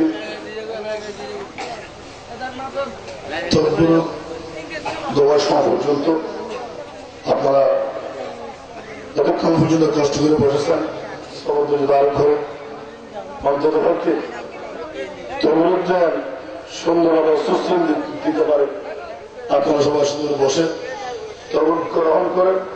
আজকে মানে যে আপনারা যেভাবে উপস্থিত হয়েছেন হাজির হয়েছেন, আল্লাহ তোমার তারা আমাদের সকল হাজিরকে কবুল করুন।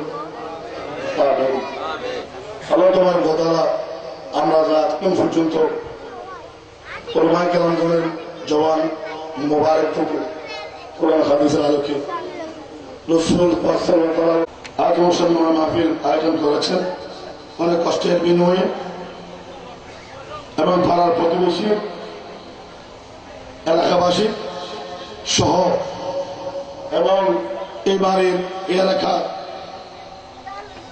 মুরব্বীদের সহযোগিতায় এবং যুবক ভাইদের সহযোগিতায় সম্মানিত ব্যক্তির সহযোগিতায় যতক্ষণ পর্যন্ত যা আয়োজন করা হয়েছে আল্লাহ তোমার কথা এই আয়োজনগুলো পবিত্র ঈদ মিলাদ রাসূলুল্লাহ কবুল করে এর সে আগামী বছরে আরো বেশি বেশি আমাদের করার তৌফিক দান করুন এবং আমরাও এই ঈদ মিলাদ হাজির হয়ে ইহকাল পরকালে নাজাতের উসিলা করতে পারি। আল্লাহ তাবারক ওয়া তাআলা আমাদের সব তৌফিক দান করুন। যাও তবে ওয়ালা রাসূলুল্লাহ মাওলানা মুহাম্মদ সাল্লাল্লাহু যার আসমানের কথা হচ্ছে নষ্টরাম প্রবাসী আকবর প্রবাসী জামাল প্রবাসী মোহাম্মদ হাতুম মোহাম্মদ আজাদ মোহাম্মদ মুশারফ মোহাম্মদ দিলুর মোহাম্মদ ইসলাম আল্লাহ তোমার কথা যারা দোষেন সকলে আমরা যারা হাজির হয়েছে আল্লাহ তোমার কথা আমাদেরকে হায়াতের মধ্যে আমলের মধ্যে আমাদের রিজিকের মধ্যে আল্লাহ তোমার কথা সবার নসিব করুন এবং আমাদেরকে এই হাজির কবুল করে আল্লাহ তোমার কথা সত্যিকার একজন ইমানদার বন্ধা সত্যিকার একজন ইমানদার উম্মত বানায় আমাদেরকে তৌফিক দান করুন। আমিন।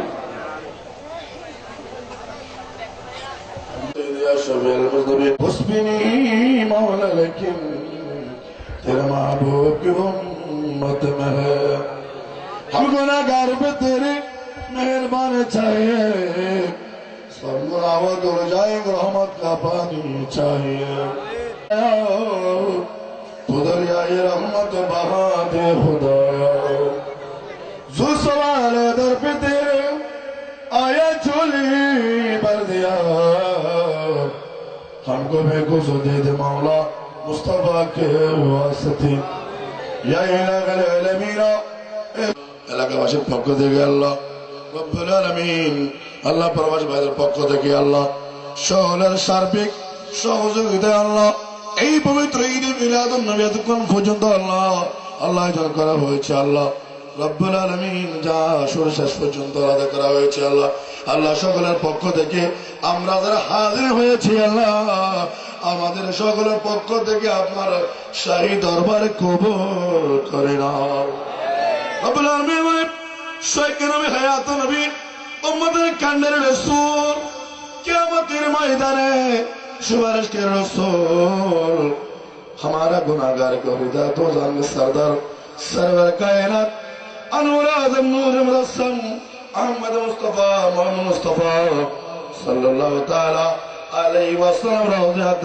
मुक़द्दे पहुंचे दो अल्लाह अल्लाह रसूल अजवाज रसूल उम्मत रसूल उम्मुल मोमिनीन दरबार खादिए पहुंचे दो अल्लाह रब्बुल आलमीन मुनीब पाक पंजातना दरबार खादिए पहुंचे दो अल्लाह खुलवा राशिदीনের দরবারে সমস্ত শহীদ کرام দরবারে আল্লাহ খাদিয়া পৌঁছে দিন আল্লাহ রব্বুল আলামিন আল্লাহ কাউন রব্বুল আলামিন আল্লাহ জান্নাতুল বাকি জান্নাতুল মাওয়া কবরস্থানের মধ্যে যার জবাব খুদা তুই আল্লাহ আপনি আরাম রেখেছেন প্রত্যেকের দরবারে খাদিয়ে পৌঁছে দাও আল্লাহ রব্বুল আলামিন আল্লাহ গৌস পাকের দরবারে হাজা বাবা দরবার কাছে পৌঁছে দাও আল্লাহ আল্লাহ আল্লাহ রব্বুল আলামিন ভারতের দিন রব্বুল আলামিন আল্লাহ আমার সাপদ সামিষ্কিসা জঙ্গিসা মাঠক সমেশা রব্বুল আলামিন প্রত্যেক দরবার দরবারে পৌঁছে দাও আল্লাহ রব্বুল আলামিন দরবার বারে সর্বকাজে পৌঁছে দাও আল্লাহ আল্লাহ হাবিবের দরবার কাছে পৌঁছে দাও আল্লাহ রব্বুল আলামিন এক কথা পৃথিবীর সমস্ত নবীদের দরবারে ওয়ালিদের দরবারে বুজুর্গান দিনের দরবারে সাহাবায়ে কেরাম তাবেঈনের দরবারে আম্মাগণ দরবারে কাছে পৌঁছে দাও আল্লাহ রব্বুল সমস্ত মুমিন মুমিনাত মুসলিমিন মুসলিমাত আবাদ সালেহা দিনদার ফরজের মুত্তাকিন আল্লাহ যারা দুনিয়াতে গুজরে গেছে কবরে হয়ে গেছেন আল্লাহ একমাত্র সাদা কাফন পরিধান করে আল্লাহ আল্লাহ প্রত্যেক কবরে কবরে কাছে পৌঁছে দিয়ে প্রত্যেক কবরকে জান্নাতুল বাগান নসিব করে দাও আল্লাহ আল্লাহ কাফনকে বেগস্তের লেবাস বানিয়ে দিন আল্লাহ আল্লাহ আমাদের মধ্যে থেকে যাদের মা বাবা তুলে বুঝে গিয়েছেন খবর বাজ হয়েছেন আল্লাহ আমাদের সকলের আল্লাহ মা বাবার খবরকে আল্লাহ আপনি বেগস্তের বাগান বানিয়ে দিন আল্লাহ আল্লাহ যারা কবর বাজ হয়েছেন আল্লাহ আল্লাহ প্রত্যেক কবর কাছে পৌঁছে দিয়ে আল্লাহ প্রত্যেক কবরকে আল্লাহ আমার একদিন হায়াত নবীর আল্লাহ নূর দিয়ে আল্লাহ কবরকে আল্লাহ আপনি নূর বানিয়ে দিন আল্লাহ আল্লাহ যারা বিদেশের মধ্যে রয়েছেন আল্লাহ তাদেরকে হেফাজত করে দাও আল্লাহ আল্লাহ যারা মাল্লা ফেলান হয়েছেন আল্লাহ তাদেরকে লাইন করে দাও আল্লাহ আল্লাহ যারা বেকার তাদেরকে কারাত নসিব করে দাও আল্লাহ আল্লাহ যারা বিমারগ্রস্ত হয়েছে আল্লাহ আল্লাহ বিমারদের সভা করে দাও আল্লাহ আল্লাহ মুসিবত থেকে আসান করে দাও বালা দাবা করে দাও হায়াতের মধ্যে ইমানের মধ্যে আমলের মধ্যে আল্লাহর জীবনের মধ্যে আল্লাহ আপনি বরকত দান করে দাও রব্বুল আলামিন আমরা যে হাজির হয়েছে আল্লাহ আমাদের সকলের হাজির গেলামে কবুল করে নাও আয় আল্লাহ পাক কিয়ামতের ময়দানে আমাদেরকে প্যান্ডেলে যেভাবে আমরা ভোগ হয়েছি আল্লাহ কাল কিয়ামতের ময়দানে আমাদের গেলা এইভাবে আল্লাহ এই মাহফিল সহ আল্লাহ কিয়ামতের ময়দানে আমাদেরকে আল্লাহ আমার শহীদ নবীর সামনে আমাদেরকে হাজির হওয়ার তৌফিক দান করে দাও আল্লাহ আমাদেরকে জীবনে বাইতুল্লাহ জিয়ারতে মদিনা নসিব করে দাও আল্লাহ আল্লাহ আমাদেরকে কবর যেতে হবে মরতে হবে আল্লাহ মওতের সাথে গ্রহণ করতে হবে আল্লাহ আল্লাহ দুনিয়া থেকে যাওয়ার সময় আমাদেরকে কলমা নসিব করে আল্লাহ আমাদেরকে হযা কাউসারের পানি পান করে দিও আল্লাহ আল্লাহ আমাদের সহায়কে আল্লাহ স্যার মোরাদ দেখে দেখে দুনিয়া থেকে আমাদেরকে যাওয়ার তৌফিক দান করে দিও আল্লাহ জীবনে হবে কি তো মার দিদার ইয়া রাসূলুল্লাহ ইয়া আশায় রয়েছি আমরা গুনাহগার ইয়া রাসূলুল্লাহ জগনে যেদিকে তাকাই দরদি আর তো কে গোনা ইয়া রাসূলুল্লাহ আর তো কে গোনা জানিয়ে আপনি রহমতের বান্দার ইয়া রাসূলুল্লাহ জানিয়ে আপনি রহমতের সালাত দান করে দেন আল্লাহ আমাদের একবার ভাইয়ের মধ্যে আল্লাহ ভিতরে আল্লাহ বাতিল তো পয়দা করে দিয়ে আল্লাহ খবিয়ত পয়দা করে দিন আল্লাহ ইয়া আল্লাহ সব ডালে দর্দ বন্ধ হো কে गौसुल आज़म पीर मुर्शिद रहनुमा के वास्ते रिज़्क़ वाफ़िर कर अतामो ताज़ गैरो कान कर हज़रत ज़ो नैद सबके रहनुमा के वास्ते माल दौलतो ज़ागिरो बा तन्नत कर गैब से शाख ज़ैनुल आबिदीन शम्ई खुदा के वास्ते माफ कर दे ऐ खुदाई दोज़ख हमारे गुनाह सैयद अहमद शाह कुतुब औलिया के वास्ते वाली वस्वल अफजल ज़िक्र कलमात ला इलाहा इल्लल्लाह मुहम्मद रसूलुल्लाह सल्लल्लाहु अलैहि वसल्लम আর রুবেলা আগে ছবি তোলা আর ছবি তোলা নেই যার সময় ফান করি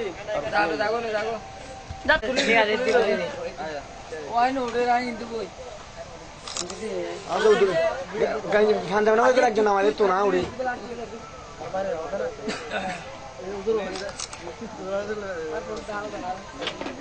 এত ব্যাগ কোন যাই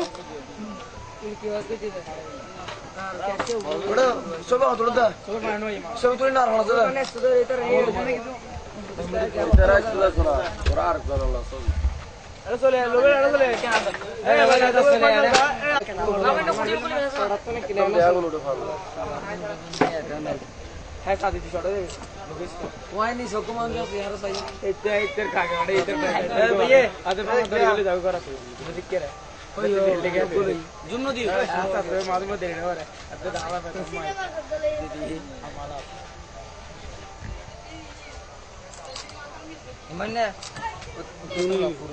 ক্যামেরা হনুন এই আসিফ এ মেসে তোমরা ব্যাগ কোন আইবো